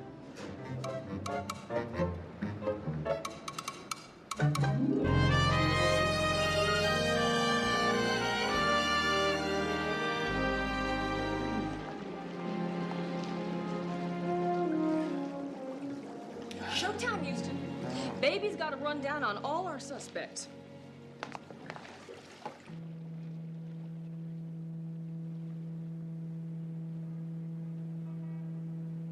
By the way, I'm going to start with the dead man's partner, Dr. Owen Denny. He's a brilliant heart surgeon. He is very flamboyant, and he loves the ladies. Yeah, well, I understand he loves publicity, too. I mean, I see him all the time on the TV talk shows and in the newspapers. Tell me something, CJ. How's his partner feel about all the hoopla? Well, his partner feels the way anybody would who does all the work and doesn't get any of the credit. There was a lot of tension between Belcamp and Denny. Well, maybe Dr. Denny decided to end the partnership the hard way, huh? That's possible. Who's next? Well, next we have Dr. Kimberly Price. She's very young, very talented, and very ambitious. Dr. Belcamp found her when she was a young intern, and he liked her work, so he took her under his wing personally. Does that mean what I think it means? You bet. Very hot and heavy affair till about 2 months ago when she replaced him for a newer and younger Romeo. Want to make any bets on who it is? Oh, Dr. Owen Denny? Give a cigar to the cowboy. Very good. Yeah, that also means that she's next in line to take Dr. Belcamp's place on the foundation. That's right. Now, this is Barney Jenks. He's the team research assistant, and he was very instrumental in the development of Serum 100A, and they're now working very hard on developing Serum 100B. Well, CJ, what is all this serum stuff? Well, I don't know, but it has something to do with human organ transplants. Yuck. Yeah. Well, have you got anything else on Barney Jenks? Well, just that he and Belcamp go back a long way. It was a very tight relationship. Yeah, well, relationships have a way of disintegrating, CJ. This is true, Houston. But it's Catalani. Come on, she's not one of our suspects. Maybe, maybe not, but I'd still love to know what that sweet Texas favor is that you owe her.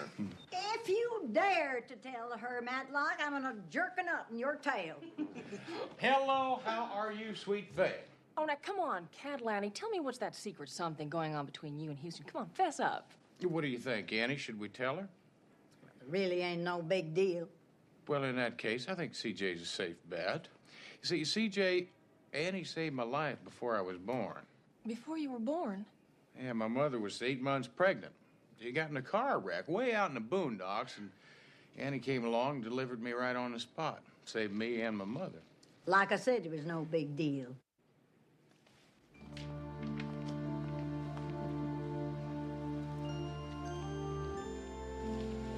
Thank you, Annie. That's for me and a whole lot of other people who love this big robe-wearing galoot. Oh, he's a prize package.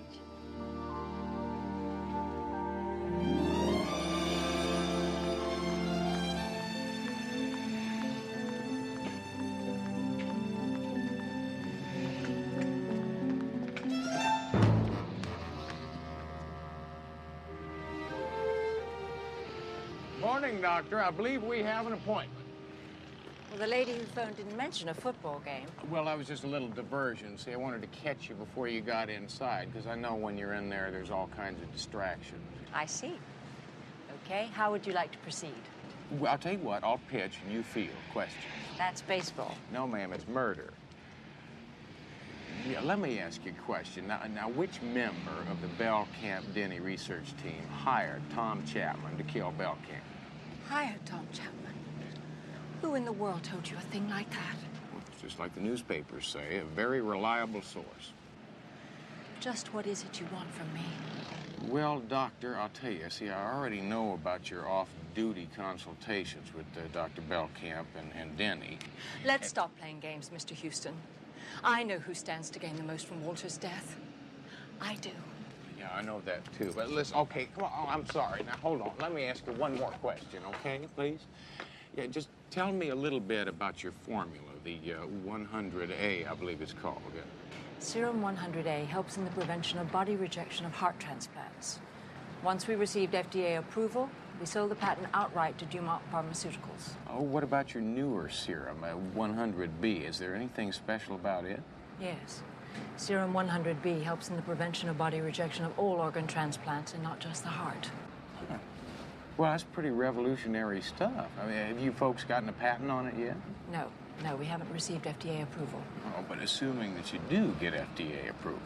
Yes, Mr. Houston, the answer is yes. It will be worth millions and millions to the foundation. You won't tell me something now. So what do you suppose your share is going to be now that you're co-chairman of this foundation? The game is over, and you just struck out.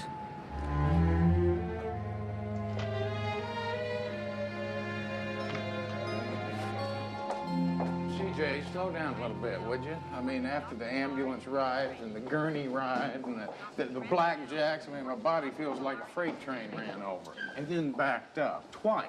Maybe you should see a doctor. Yeah, no, CJ, just tell me about the financial information I asked you to dig up. Well, our research doctors, Owen Denny and Kimberly Price, aren't exactly in the food stamp category. You're meaning what? Meaning that either one of them could afford to hire a killer for $100,000. Yeah, well, how about the fellow we're about to visit here? I mean, how much does a research assistant make? Well, Rich, Barney Jenkins, isn't. His annual salary is $35,000. His bank account is flat as a tortilla. When you get back to the office, I want you to find out... If any of our medical friends have made large bank withdrawals recently. Yeah. Dr. Brandon Bell reports to Dr. Marr in administration. Said he'd be here all day. Yes, he did. Oh, hi. Hey, let me give you a hand. No, here. I can Come on, I got it now. Here. Well, all right. It's heavy. We're just cleaning out Dr. Belkamp's office. There. Do you mind if I feed the animals while we talk? Well, no, go right ahead. Mr. Houston, this is Tubby and Stubby. And over here we have little Hank. Yeah, well, listen, Mr. Jenks, I tell you, we're having a heck of a time on this case, and I just wanted to ask you, have you got any idea why somebody would want to pay Tom Chapman to kill Dr. Belkamp? Pay Tom? Nobody'd have to pay Tom. I mean, if you want my opinion, I think it was a vendetta. He killed Walter for revenge. Well, maybe, yeah, but I tell you, it's just beginning to look an awful lot like somebody hired him. Well, it could be that way, I suppose, but Tom was mad enough to kill 20 men. It was a lucky thing that I was with Walter to protect him the day that Tom attacked him. Now, was this when Dr. Belkamp fired Tom? Yes, ma'am. Well, now... No, just a minute. If somebody did hire Tom, I don't think you'll ever find out who it was. Well, why's that? Just a hunch. Well, good. I mean, if you've got any clues or anything you give us that might help us out? Well, just hunches. Well, fine. Why don't you feed us some of your hunches? I'd rather not. Why? Well, excuse me. It will maybe look like I'm pointing the finger at somebody. Well, pointing the finger at who? Dr. Denny. Why Dr. Denny? He tried to break up my friendship with Walter. Dr. Belkamp. Oh, yeah, that's right, because you and Dr. Belkamp have been friends for a long time, haven't you? Yes. I was here long before Dr. Denny. It was jealousy. He was jealous of my friendship with Walter. It was a kind of class distinction. Oh, well, what do you mean, class distinction? Well, you know, I'm a lab technician hobnobbing with an MD. Well, that's no motive for murder, is it? No, ma'am, I didn't say it was. Mr. Jenks, why don't you tell me something? Now, what do you think could be a motive for murder? I don't know, Mr. Houston. You're the detective. But I'll tell you one thing. Dr. Denny is now #1 man. Excuse me? Certainly. Excuse me. CJ, do me a favor, would you? I'd like to get a list of everybody who graduated from Dr. Belkamp's medical school class, would you? Okay. What for? Well, it's like Barney said, just a hunch. Oh, cute little thing, isn't it? Yeah.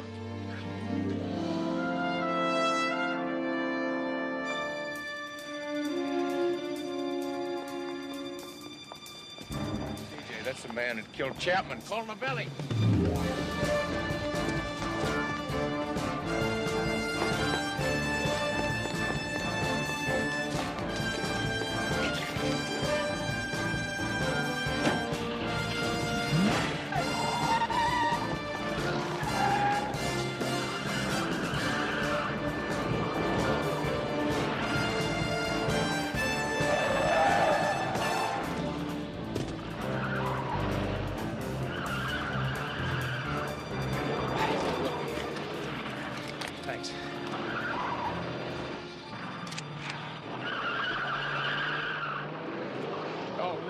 look, I'll buy it from you. Here, take all of it. Yeah, thank you. Gracias.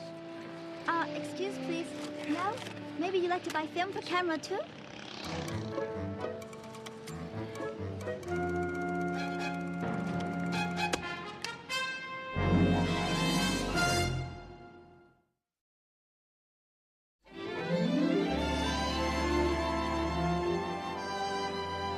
Jaw, yeah, it's much square. Yeah, somewhere between Duke Wayne and Clint Eastwood. Yeah, they both had this look in their eye, you know. It was similar to the same look that Gary Cooper had when he said goodbye to Grace Kelly in High Noon. Oh, come on, Houston, would you quit kidding around? Oh, Vance, I'm not kidding around. That's it. That's them, Vance. It's the two goons. You recognize them? No, but I'll distribute these and I'll put it on APB. Come on. Yo, Vance, make it 2 APBs, would you? I mean, these cretins are out to kill me, and I don't know why. You don't know why? I'll tell you why. You want to know why? Yeah, I want to know why. Because you keep moseying around, you keep asking questions, you keep upsetting murderers who don't want to be upset, capiche? Vance, I got a mosey. See, I promised Catalani. Okay, well, let my office know we can get in touch with this Catalani so we don't need more than 5 pallbearers. Hi, CJ. Hi, Vince. You wanted me to look into the banking habits of our suspects? Well, I just discovered that Owen Denny made 3 cash withdrawals in 2 months. Total amount, $100,000. The exact amount that Chapman was paid to kill Belcamp. Right. I think it's about time I paid another little visit to our good doctor, Owen Denny.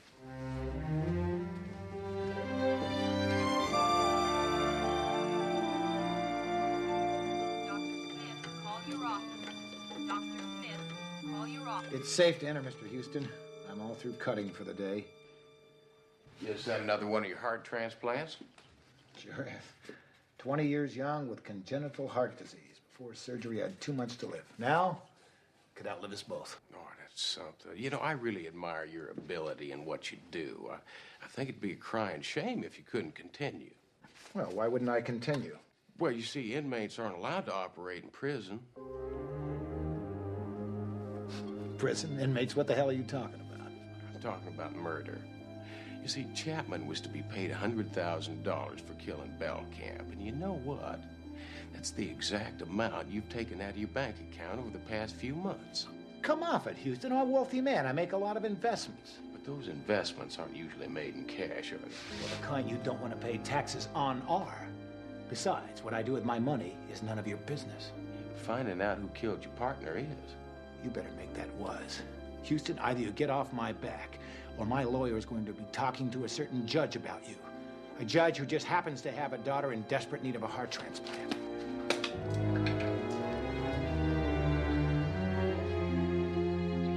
Mr. Matt Houston, please pick up a white paging telephone.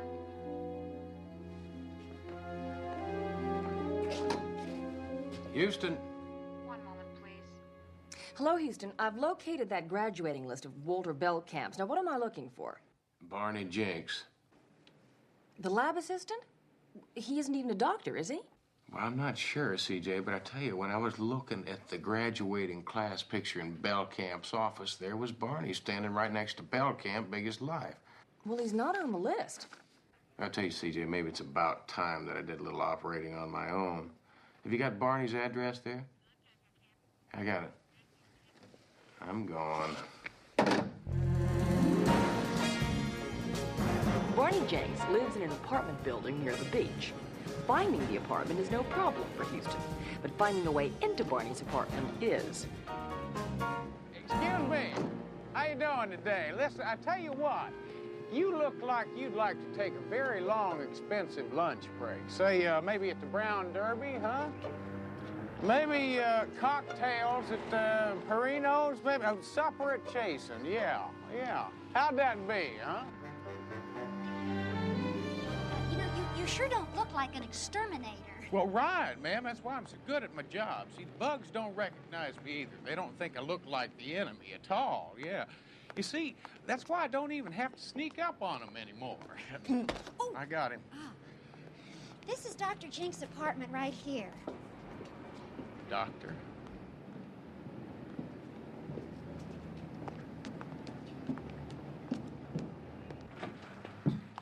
Since the manager didn't tell me you were coming, I'm gonna have to stay here while you do your work. Oh, ma'am, I can't tell you what a pleasure that'd be. See, it gets real lonely talking to Bug. You know, Mr. Jenks never told me he was a doctor. Oh, well, look at that wall. And he's got more diplomas than Trapper John. Yes, he does.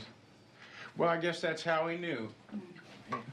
Knew what? Well, that this apartment had rats with rabies. Rats? With rabies? Mm-hmm. Listen, I tell you what, if any of those little boogers get past me with white foamy mouths and little sharp teeth, you just run them into the corner there and give me a shout, would you? Okay, you know what? I'm gonna go back to my apartment. Why don't you just call me when you're finished, okay? Mm-hmm. Bye-bye. Bye-bye now.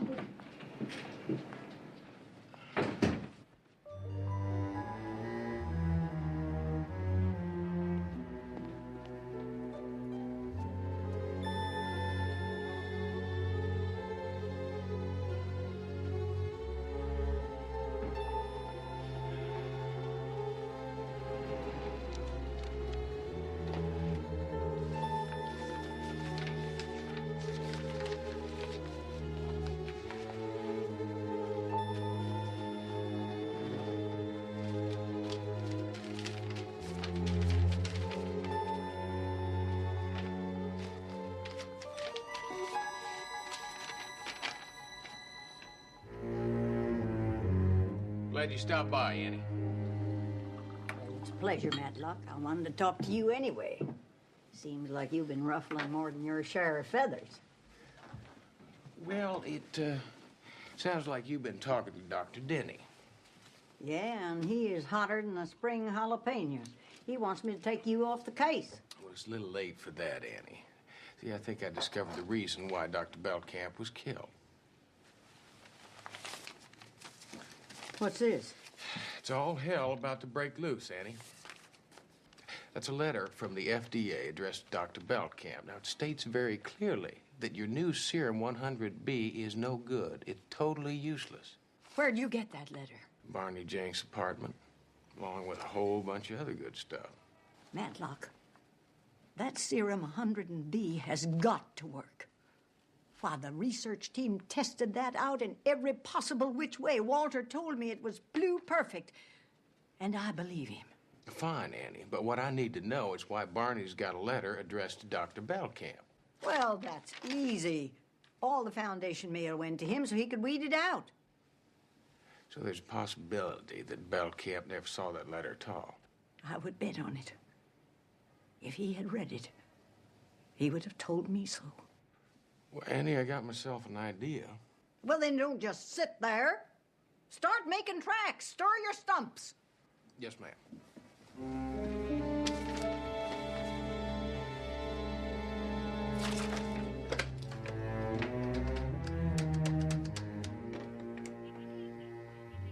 Dr. Denny, please.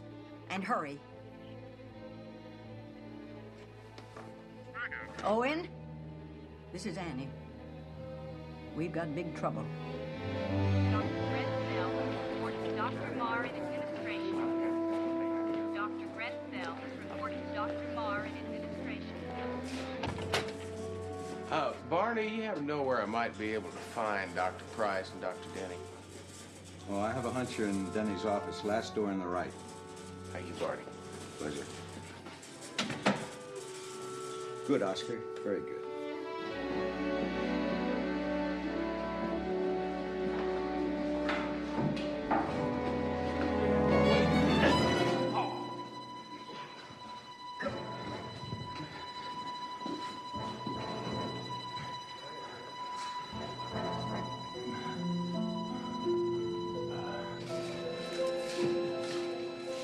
This is Mr. Abrams, the heart transplant patient. Oh, yes, the patient. The operating team's waiting for him.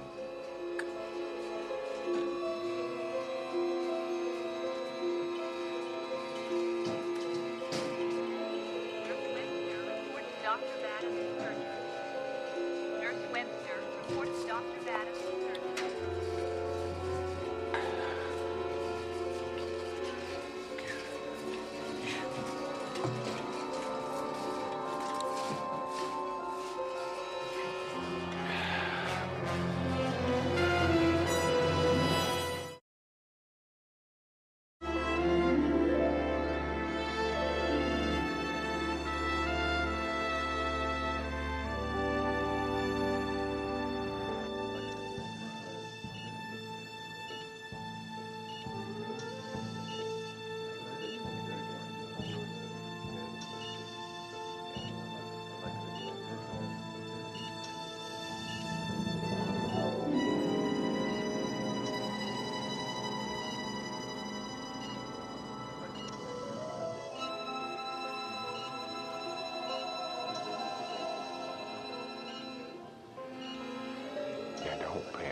just stay calm, Houston. It's all a little mix-up. All you have to do is tell him.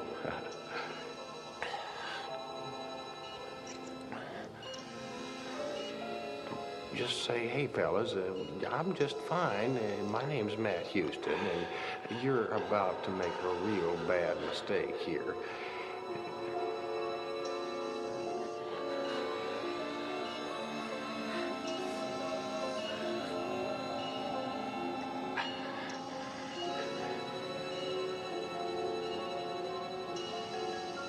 All right, Michael. Let's put him all the way under. Sure, it looks bad. Don't panic. You just gotta talk to him.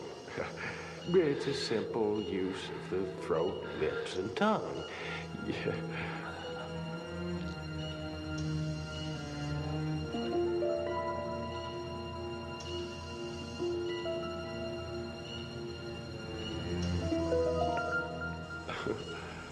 Oh, boy. We're ready, Dr. Denny. How we doing? All systems go, Doctor. He's all yours.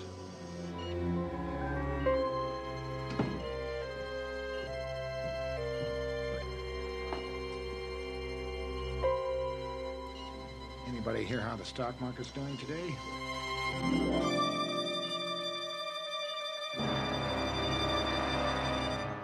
No! Benny! No!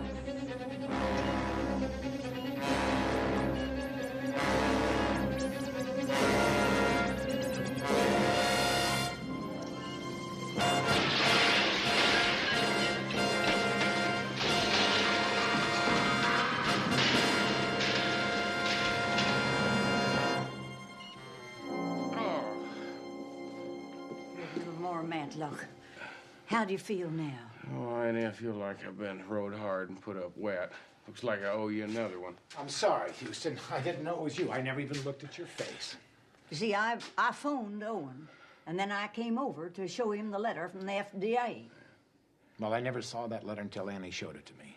Those FDA findings are totally wrong. Our serum does work. Hey, well, listen, you must have copies of the test results around here somewhere. Where do you keep them? On Barney's lab. Oh, would you mind if I took a look at them? Sure. Oh. Now, if you're too rocky, you latch on to me. No, fine.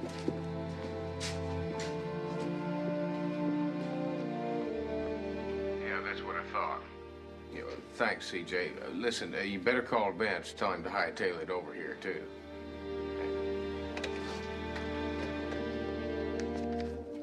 Well, this isn't the correct data. I don't understand. Yeah, well, I do. Somebody switched him. Who? Dr. Barney Jinks. Doctor? Barney's no doctor. Well, what he is and what he thinks he is are two different things. Would you care to translate that into Texan? I'm sorry, Annie. It's just, well, Barney's apartment is a medical shrine. I mean, it's wall-to-wall medical diplomas, and all of them are fake and all of them are forged. Why? Well, it seems like Barney was almost a doctor. He went to school with Dr. Belkamp. Well, the problem was Belkamp graduated and Barney didn't. He was kicked out and sent to prison 3 weeks after the class photograph was taken, 1 week before graduation. What for? And why did Walter hire the man for such sensitive work? Because Walter felt sorry for me. Walter was my best friend. We went to school together, from two different worlds. His folks rich, my folks poor. I had to steal drugs from the college pharmacy to pay for my tuition. And I got caught. So Walter hired you after you got out of prison?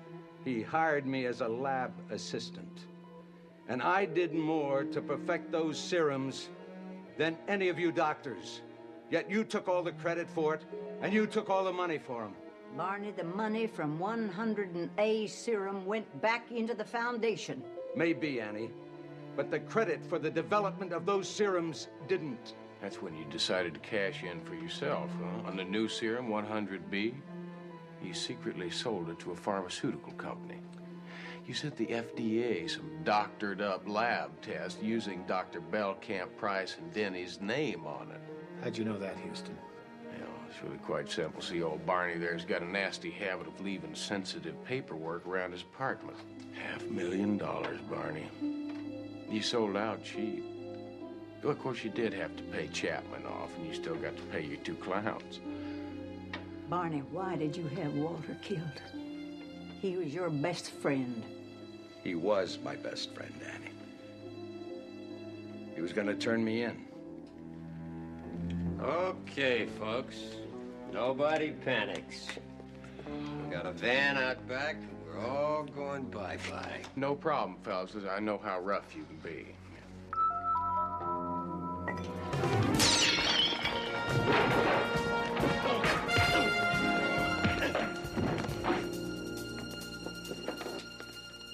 Don't worry, Matlock.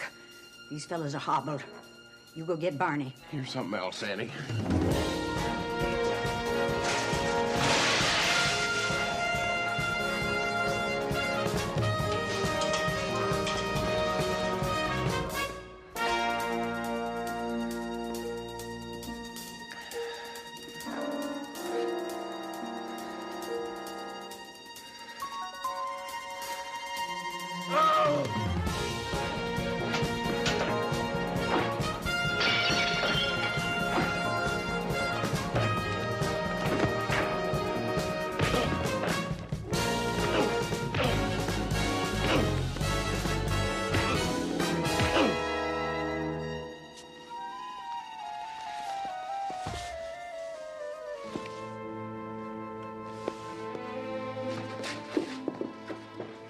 Get out of here. Come on.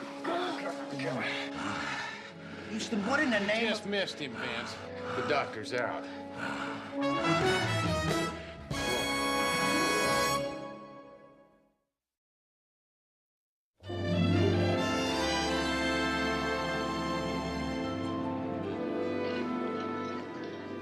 You know that I brought Mama an onion from Vidalia. Look happy, Houston? Well, happy? I mean, this is my overjoyed look, Vince.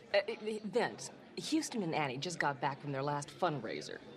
Meaning that Houston doesn't have to make any more speeches. That's right. I tell you, it's going to be the last time I have to sit through a main course of mystery meat and mashed mush. Speaking of grub, where's Mama? She'll be right out. She's got a surprise for y'all. How old are you all? I told you. Mama, you look great. Have you been taking her shopping or what? Isn't she beautiful? Honey, you make the yellow rose of Texas blush to pink. Hey, you ain't seen nothing yet, partner. Okay, you saddle tramps, move it out, pronto. A special pizza for Catalani. Oh, wow, it's Texas! The pepperoni is Dallas, the olives is Lubbock, the green peppers is Galveston, and the mushroom is San Antonio. He was Catholic, you know. But Mama, where is Houston? The meatball. The meatball? Monsieur. The meatballs. They're always the best. Houston.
better cock your pistols.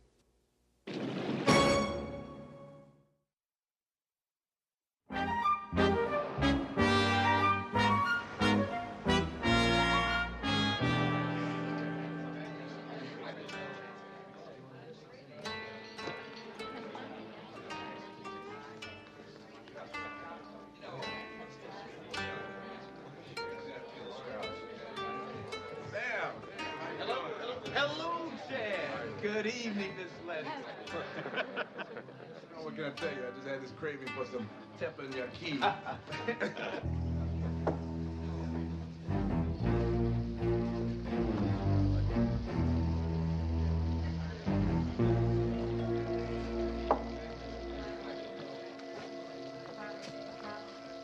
I hear you're serving the champ's table. Yeah, that's me. You don't seem too happy about it. Serving the champ, I'm very happy about. He's a great tipper. Now, it's working for the guy who owns this place that has me teed up. You know, for 5 years I've been here, and still he treats me like an apprentice. You okay? I'm dizzy. I've got to get some air.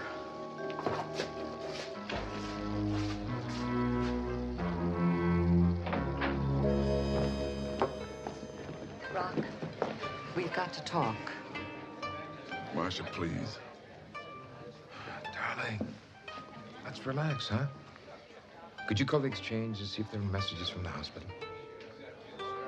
I'll be right back. Enjoy. Mr. Lennox, enjoy. Hey, Mr. Lennox. All the best to you. No.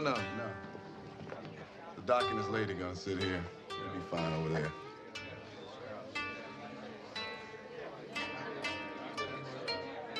Sure, champ.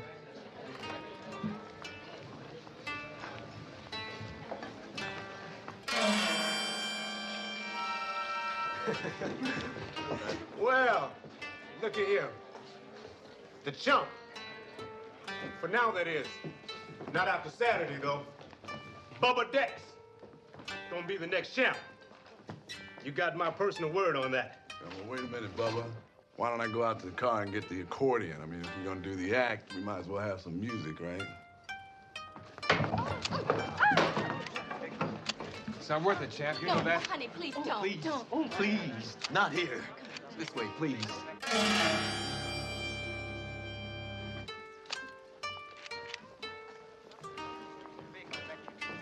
Take it easy, champ. Come on. You set that up, didn't you? Photographer and all. Yeah. I wanted you to have a little look at the creative promotion that you're gonna lose, champ. Now, those pictures they just took are not just for the sport pages. They're for the front page. They're gonna be in every newspaper in the country. I'm the best promotion manager you'll ever have, champ. Yeah, well, after Saturday, the only way I'm ever gonna see you again will be as a sparring partner. Come on, darling, please. No more upset. We came here to enjoy ourselves, huh?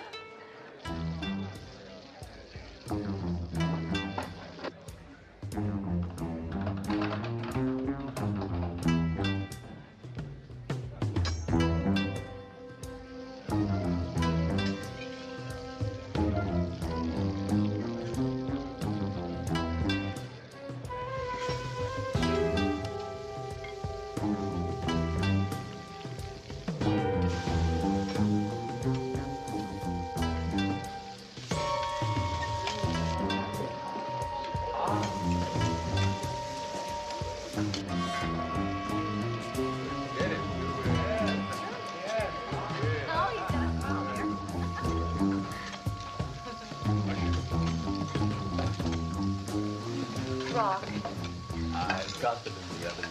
By the time they get their check, you'll be on your way. No sweat, Sam. Just a sideshow. We've got to talk.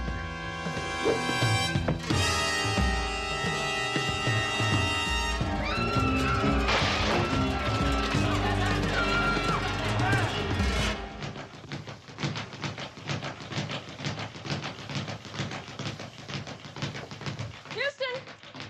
Janie Lennox is here. She's early, CJ. I'll be there in a minute. Okay.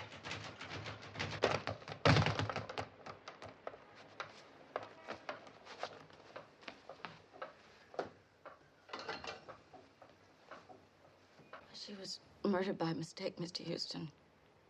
That man was trying to kill my husband. Well, no, that's a pretty big jump, isn't it, Mrs. Lennox? It's the third time something's happened in the last 2 weeks. There have been other attempts on his life? Someone tampered with the brakes of his car a week ago Tuesday. All the fluid was drained out. He told me that it could have been a loose piece of pavement ricocheting up from underneath the tire. Maybe I wouldn't have thought any differently, but last Sunday, I'm sorry. No, listen, it's all right now. See, can I get you a drink or something? No, I don't drink, Mr. Houston. Well, I mean, that's not exactly true. The Rock, he doesn't like it when I drink. He's kind of a stick in the mud that way. Yeah. Listen, you were talking about last Sunday. You want to go on with that? The Rock likes to shoot on a target range. He says that it relaxes him. Somebody out there took a shot at him. If he hadn't turned to talk to me just then, it would have killed him. Mrs. Lennox, do you think this has anything to do with the coming fight? I don't know.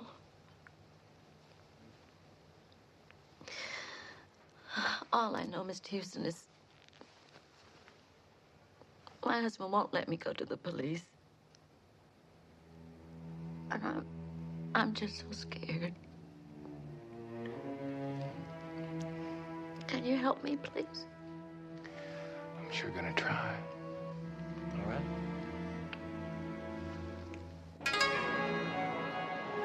Client was right.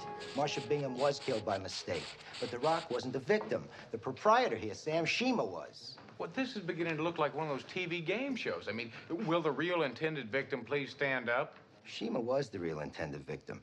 The chef who threw the knife, and he had a real nasty argument. Nasty enough to slice up his boss instead of the bean sprouts? From what I hear tell, this guy has a real hot head. But the arresting officer said that he was a piece of cake. You mean you already picked him up? I thought you knew. We found him in the middle of the street last night, stumbling around. You mean like he was drunk? He was putting on the dazed look, acting incoherent, babbling, probably setting up himself for an insanity defense. Take it easy. Yeah, later, Vance. Houston, you've got that something's very wrong here look on your face. Well, CJ, it just is not right to me. I mean, anyone with the talent to throw a knife the way they did in here last night is probably not going to hire himself out for brake line work, meaning the champ's brake line. Or take a shot at him at a shooting range. That's right, CJ. I mean, I've seen the chefs work in here before. Now, they have to be very skilled, very precise, and have to have an awful lot of concentration going for them. Now, if this fella was as disoriented as Novelli says he was when he picked him up, he'd have cut his fingers off before he could ever draw a bead on the boss. But Houston, he was the chef at the table, wasn't he? Was he, CJ? I mean, think about it. Now, we know Rock and his party had to be very preoccupied with watching the chefs do their show. We know the owner was because the place was packed. In other words, what you're saying is that everybody saw a chef at a table, but nobody was really paying any attention. So the hothead that the police officers arrested could have been just about anybody. It's food for thought, CJ. That's a terrible pun, Houston. Yes, it is.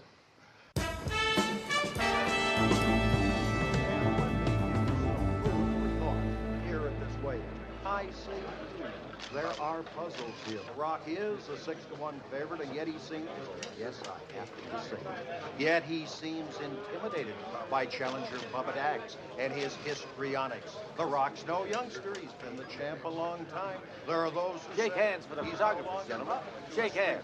Shake hands with a chump. Man, I don't shake hands with people I don't respect. I make them bleed. Fine, I'll see you in the ring. Hey, punk, don't turn your back on me. Over to her. Come on, take it easy, break it up. Look at one foot lip or cut eye and you throw the match away. Come on, we can go at it right now, man. Huh? We ain't gotta wait till fight time. Right here. Of course, it was going to... Right here, right now. I'll knock him out, man. I'm gonna surprise the world. I'm gonna knock you out. I don't want to hear what a terrific promoter you are again, man. Well, you want to think about it, because if it wasn't for me, nobody would even know your name. I put this package together. I made the deal for the pay TV and the cable. I promoted the T-shirts and the breakfast food endorsements and all those other little goodies. I did all of that. Yeah, well, what else did you do, huh? The accountants are looking the books over right now, and the ripples I'm hearing ain't none too good. You go steal for somebody else. Take these. Look, I can explain all that, champ. You're not gonna ruin me, Rock. Listen, I worked 10 years getting you the breaks, but I can turn it around real quick. Excuse me. Hey, we're having a conversation here. Seems like it was getting a little one-sided there at the end. Oh, really? Well, just who are you? What do you want? Well, I'm sorry. My name's Matt Houston, and, well, I'm looking into the possibility that knife that was thrown last night was intended for the Rock. The police say the chef was responsible, an argument with the guy who owns the place. Well, I think the police are going to find out that they're wrong, and they're going to expand their investigation a little bit. And, you know, I'll bet they'll even want to talk to you. Anytime. I'll be around.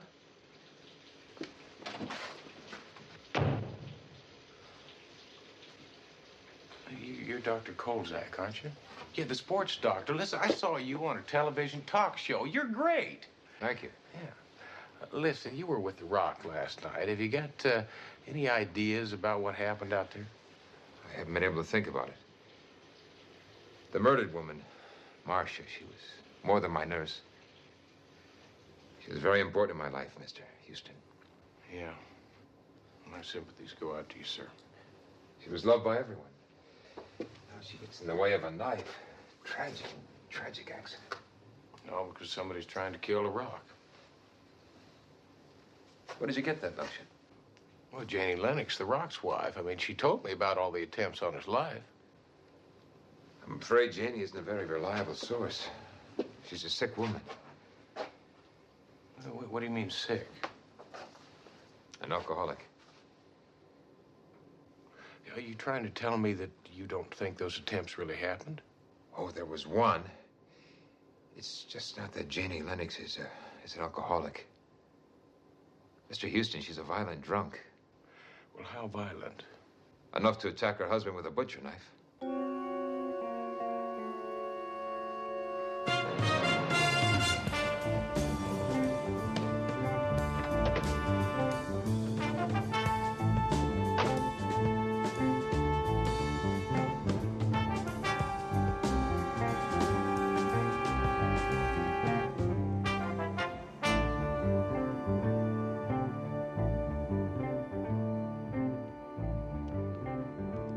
Lennox?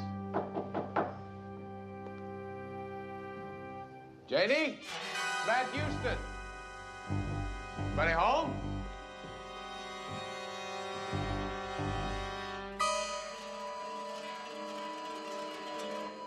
Janie?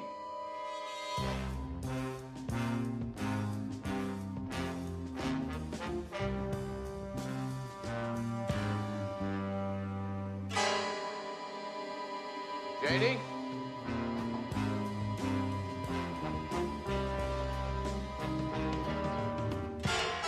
Janie?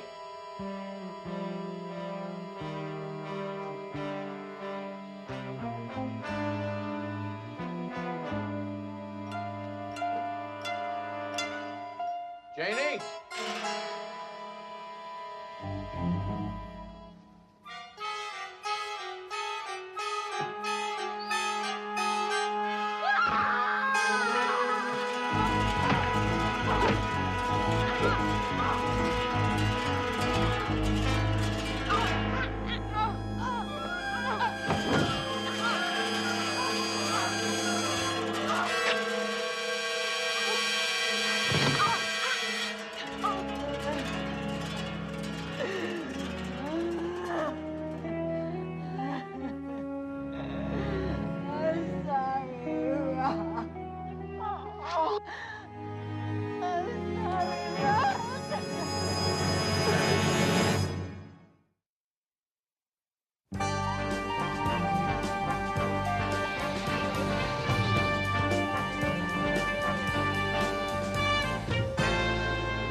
Seems like the lady fell off the wagon after a screaming match with The Rock. After I took the knife out of her hand, all she could say was, "I'm sorry, Rock. I'm sorry, Rock." Not I'm sorry, Mr. Houston, or... Kind of weird, huh? What's weird is that she doesn't try and get some help. That's because she won't admit she's got the disease. What'd baby come up with? Well, Kip Williams. Now, he had to pull quite a few strings to cover up the attack on Rock, and he has a police record from the time when he hired a hood to beat up on one of his first clients. That's because the client was threatening him with one of those independent audits. I mean, Rock's doing the same thing right now. Well, some people will do anything to keep from being audited. You're telling me? How do you think I lost my hair? Sign here, initial here, and here. Murray, what's this? Latest line in the Lennox-Dax fight. A slight overnight shift. The champ was 6-1, now he's down to 4-1. Listen, Murray, you're the sports expert here. Well, statistics are my life, so naturally I know everything there is to know about sports. Yeah. Well, tell me something. If something happened to the champ, who'd be next in line to fight Bubba Dax? Second-ranked contender, Danny Gonzalez. Bubba do a lot better with him than The Rock. A whole lot better. Come this fight, The Rock is going to blow him out of the ring. Oh, right, Murray. There you go. Don't forget your pen. Yeah, listen, CJ, now suppose I am Bubba Dax, and I know the champ is going to blow me out of the ring, unless I can figure out a way to eliminate him before I ever step into that ring. Now, I know the next logical fight is Gonzalez, and I know I can whoop him. CJ, there are millions of dollars at stake in a championship fight. Now, I could be set up for life. Well, it's a good motive. Yeah. Now, Dax has a history of assault to go back to his days in diapers, and he learned to box in prison. Well, if it's not the good sports doctor, Dr. Warren Kozak. More of a celebrity than most of his clients. Runs with a very fast group, jet-set movie stars, married more times than Zsa, that sort of thing. Mr. Lennox, I'm sorry. You can't. No, if you don't Houston! have this point, Mr. Lennox, this is not. Champ! What the hell have you done to my wife? I wasn't aware I'd done anything. She's off the wagon, man. I had her sober, her head was together, and all of a sudden you're on some kind of case the cops have already solved, and my wife got a quart of booze in her. Look, Janie came to me because she was very worried about you. And instead of telling her there was nothing for her to be worried about, you got to make a big deal out of a bunch of accidents could have happened to anybody. It didn't just happen to anybody. Hey, my wife is not a strong woman, Houston. Or didn't you notice? She cracks easy, she breaks easy, she scares easy. Why would Matt Houston want to scare your wife? How the hell do I know? They tell me you rich, so I guess it ain't some kind of money scam. Maybe you're one of those guys who like doing head trips on people. That don't make no difference. You're fired. Now, listen, I tell you, only my clients can fire me, and you're not my client.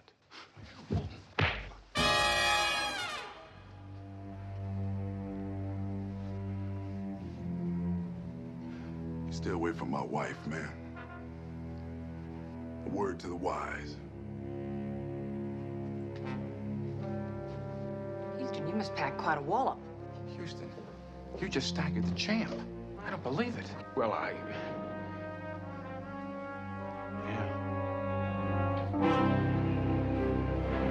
Staggered? You staggered?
off in such a hurry?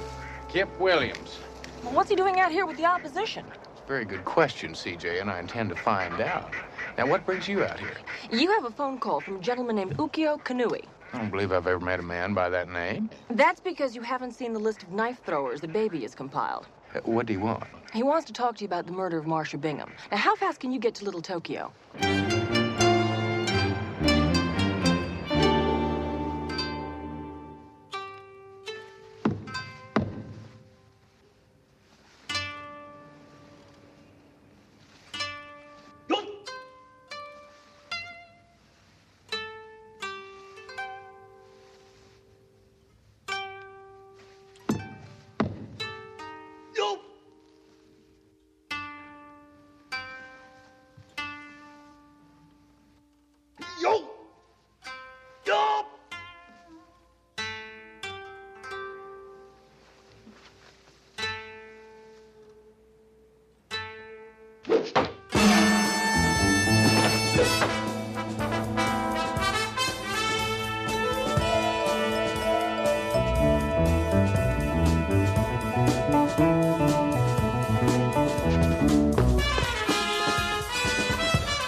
Dead.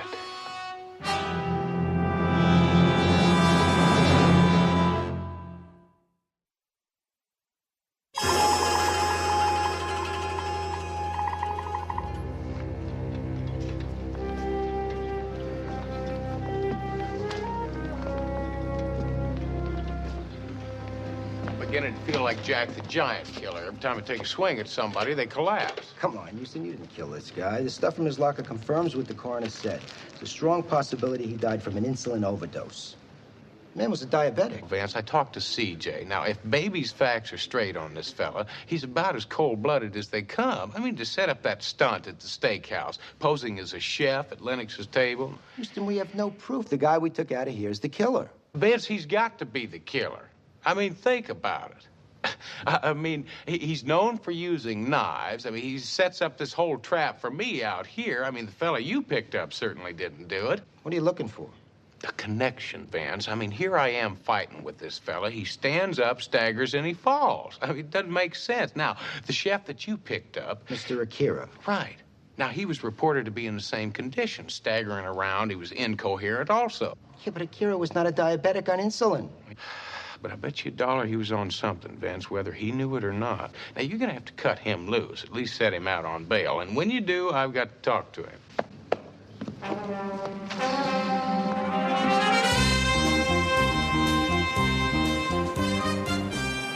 felt sick. I was on my way to Mr. Lennox's table. All of a sudden, the room started spinning.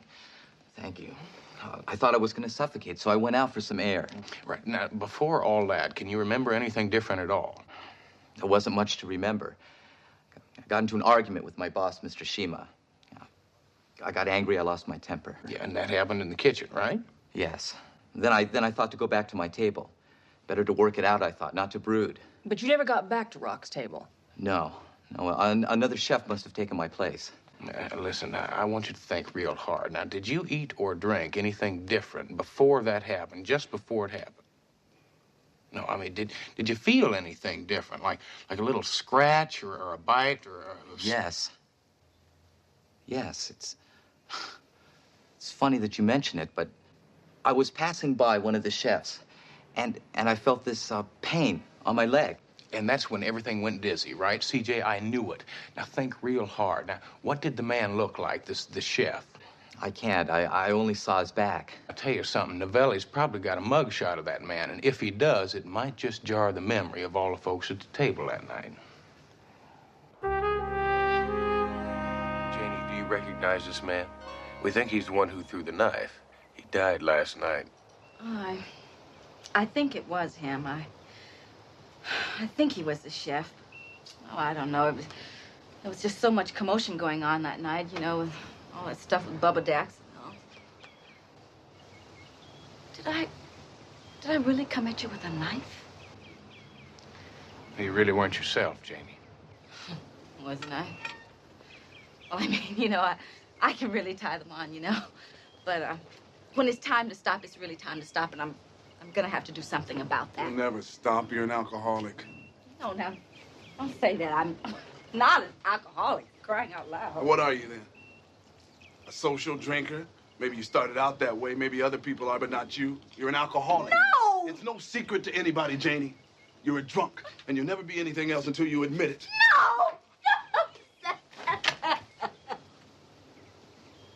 Houston, you got about a minute to get out of here or wind up in a hospital. You know, it seems like you love the lady an awful lot. Except you want her to be strong enough to ask for help, and you can't do that. I don't need help. All I need is you out of here. So what are you gonna do? You gonna punch me in the nose? Show me that you're a tough guy, huh? Show me how strong you are? Well, do me a favor. Teach her how to be strong, would you? Please. All right. The lady drinks a bit. I know that's the phrase they seem to use. But have you ever stopped to wonder why? Man, she is frightened. She's been frightened for years. Every time you climb into the ring, she knows there's another guy waiting there who's gonna do his best to bash your brains in. If that's not enough, now you got somebody trying to kill you. And you're too damn mule-headed to ask for help. I tell you, you two are a real pair. Both of you drowning. Too proud to ask for help. Well, I'll tell you something. Unless one of you asks for some help, I don't believe either one of you is going to survive this thing.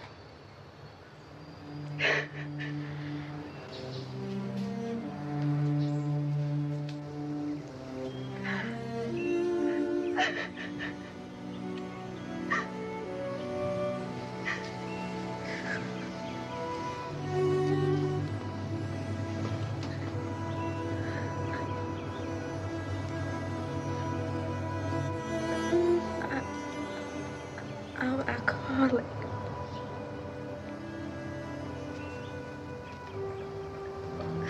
I'm an alcoholic.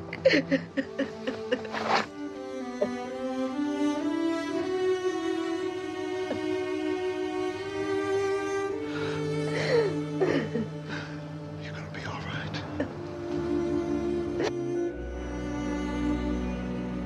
Now, CJ, The Rock promised Janie that this was going to be his last fight, win, lose, or draw. And he also said he had an awful lot to talk to me about, but only after the fight. Well, I'm happy for Janie, and as for his talking to you after the fight, it makes perfect sense. Well, does it? I mean, think about it. Why is he putting me off? What's he got to hide? Well, you asked me first. Yeah, I know, CJ. Listen, I just got this problem. See, now, Dr. Kozak is The Rock's doctor. Now, Marcia Bingham, the dead woman, is that doctor's nurse. Now, I think we ought to look a little deeper into Marcia Bingham. You're inferring she was the intended victim. The thought had crossed my mind, yes. That would change everything. Yes, it would. Now, Houston, hold on. This is not your normal line of country, so you be careful. Yes, it will.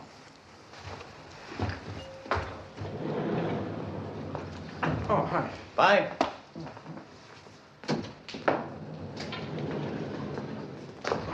I didn't know a man's features could twist themselves into a question mark. What's on your mind, Murray? Yesterday, the odds on the Rock were overwhelming, as they should have been.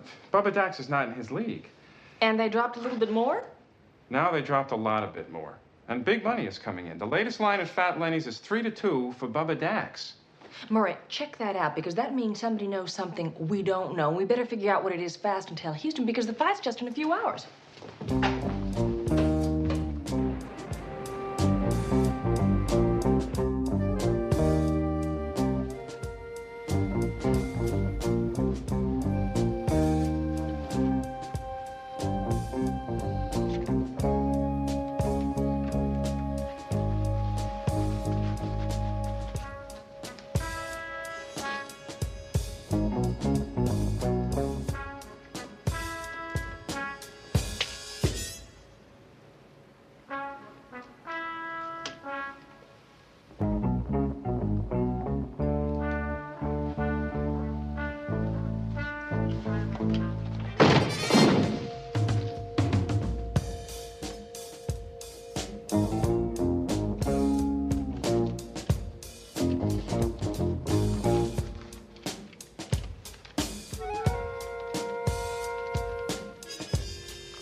Sort of cover the damage.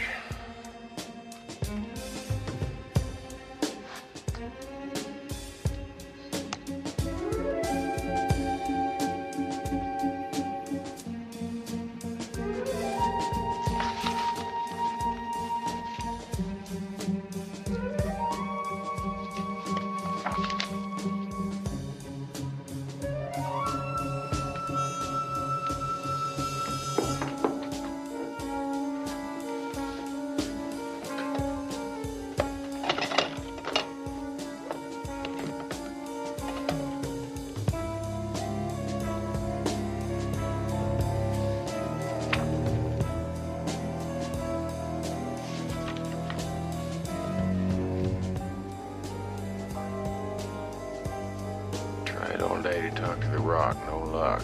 Got to tell him what I found out before it's too late.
De Dios. You can say that again.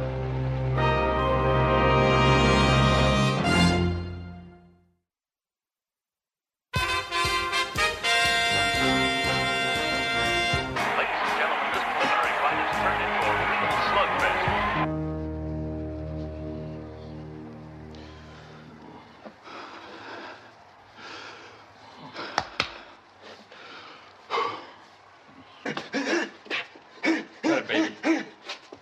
it to him, Bob. Come on. Looking good. Looking good tonight. Somebody better help that boy, baby. I'm gonna kill him. Bubba. Thank you. Okay. Bye-bye. CJ, you wanted me to check on where the bets against the Rock are coming from. Hold your hat. They all come from one man. One man. All different bookies, here to Vegas, but one man. How did you know? Well, I figured it was the same man who was in the Army with a certain knife throw. It all traces back to Kip Williams. That's right. The Rock's own promoter is betting against them. You got it. Houston. Houston, what happened to you? I just got myself out of a very messy situation.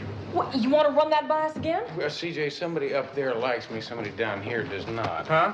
Yeah, Murray, it's a long story. You had to be there. Now, has anything happened on the home front? Well, we think we know who's behind the knife throwing. Kip Williams. We've got him tied to the betting action against the Rock and to the knife thrower that killed Marcia Bingham by mistake. But Houston, what I don't understand is why would somebody bet against the Rock and then try to kill him? Well, that's what's been throwing us all along, Murray. You see, they didn't really want to kill him. Marcia Bingham was the intended victim all the time. But Houston, why? Well, I'll explain all that later, but right now I've got to get my head under some cold water and get out of these clothes for your benefit and mine. Now, call Vance. Time to meet me at 5, all right? Wallace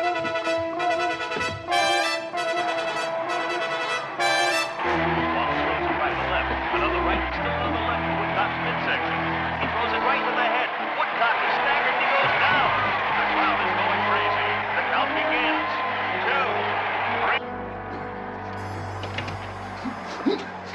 1 minute, champ. If anything happens to me, I want you to promise me as my friend you'll make sure Janie's taken care of. Don't even talk like that. You're the champ. You're gonna get it done, hear me? Come on. Gentlemen, I can't make a prediction on this fight. I'm afraid that's all for now. The champ will talk to you after the fight, okay? Good night, gentlemen. Thank you very much. Excuse me, Kip Williams. I'd like you to meet Police Lieutenant Novelli. This is Kip Williams. He's a bad guy. What's all this about? I believe it's called being arrested for murder. Kip Williams, you have the right to remain silent. You have the right to an attorney. You made me lose my place. Now let's start all over again. You have the right to remain silent. You have the right to an attorney. I think you got everything handled here, Vance. I'm going to go have a little chat with the champ. Okay. Anything you say can and will be used against you.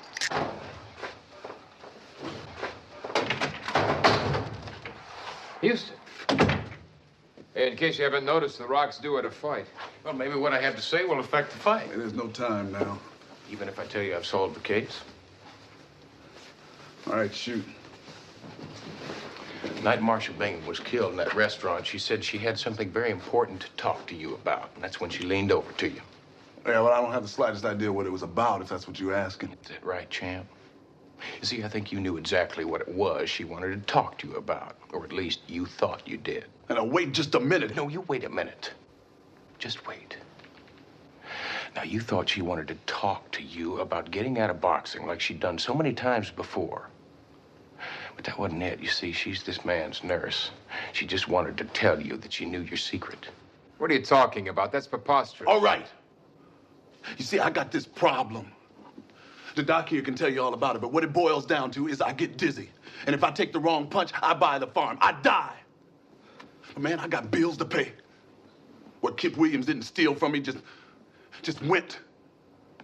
I knew you'd find out about it. That's why I didn't want you on this case. So you thought you'd just take a nice, easy punch, huh? And just slide down for the count?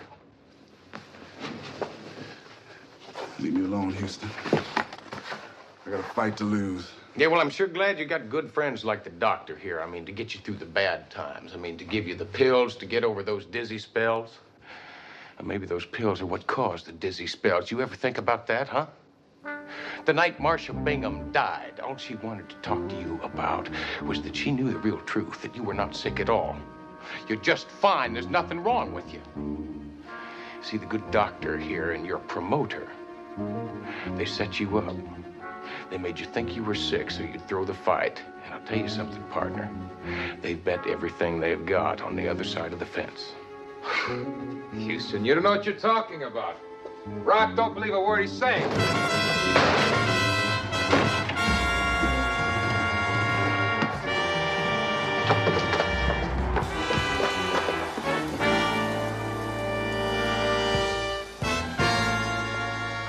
You ready to go down for the count?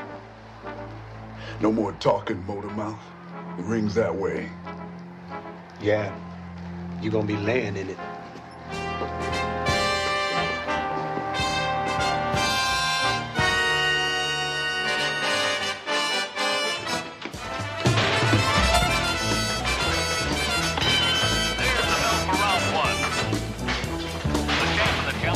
Quickly, circle once, and the challenger attacks, throwing two rights and a left. The champ ducks the right and comes back with a left, followed by a right, which sends the challenger into the ropes.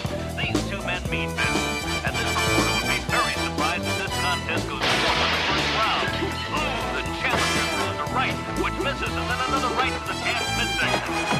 They are now standing in the middle of the ring, toe-to-toe, trading punches.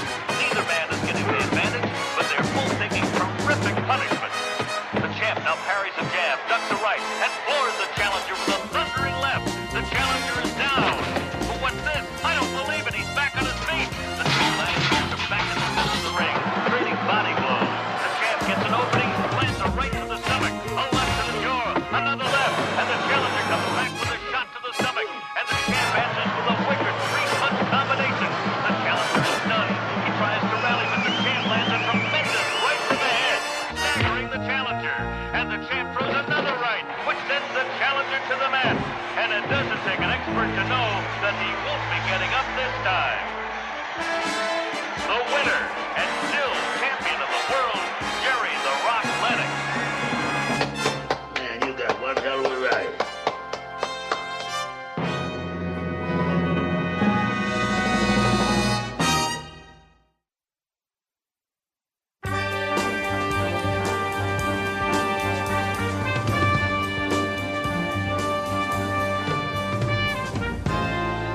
Press thinks I'm just blowing smoke, but I mean it.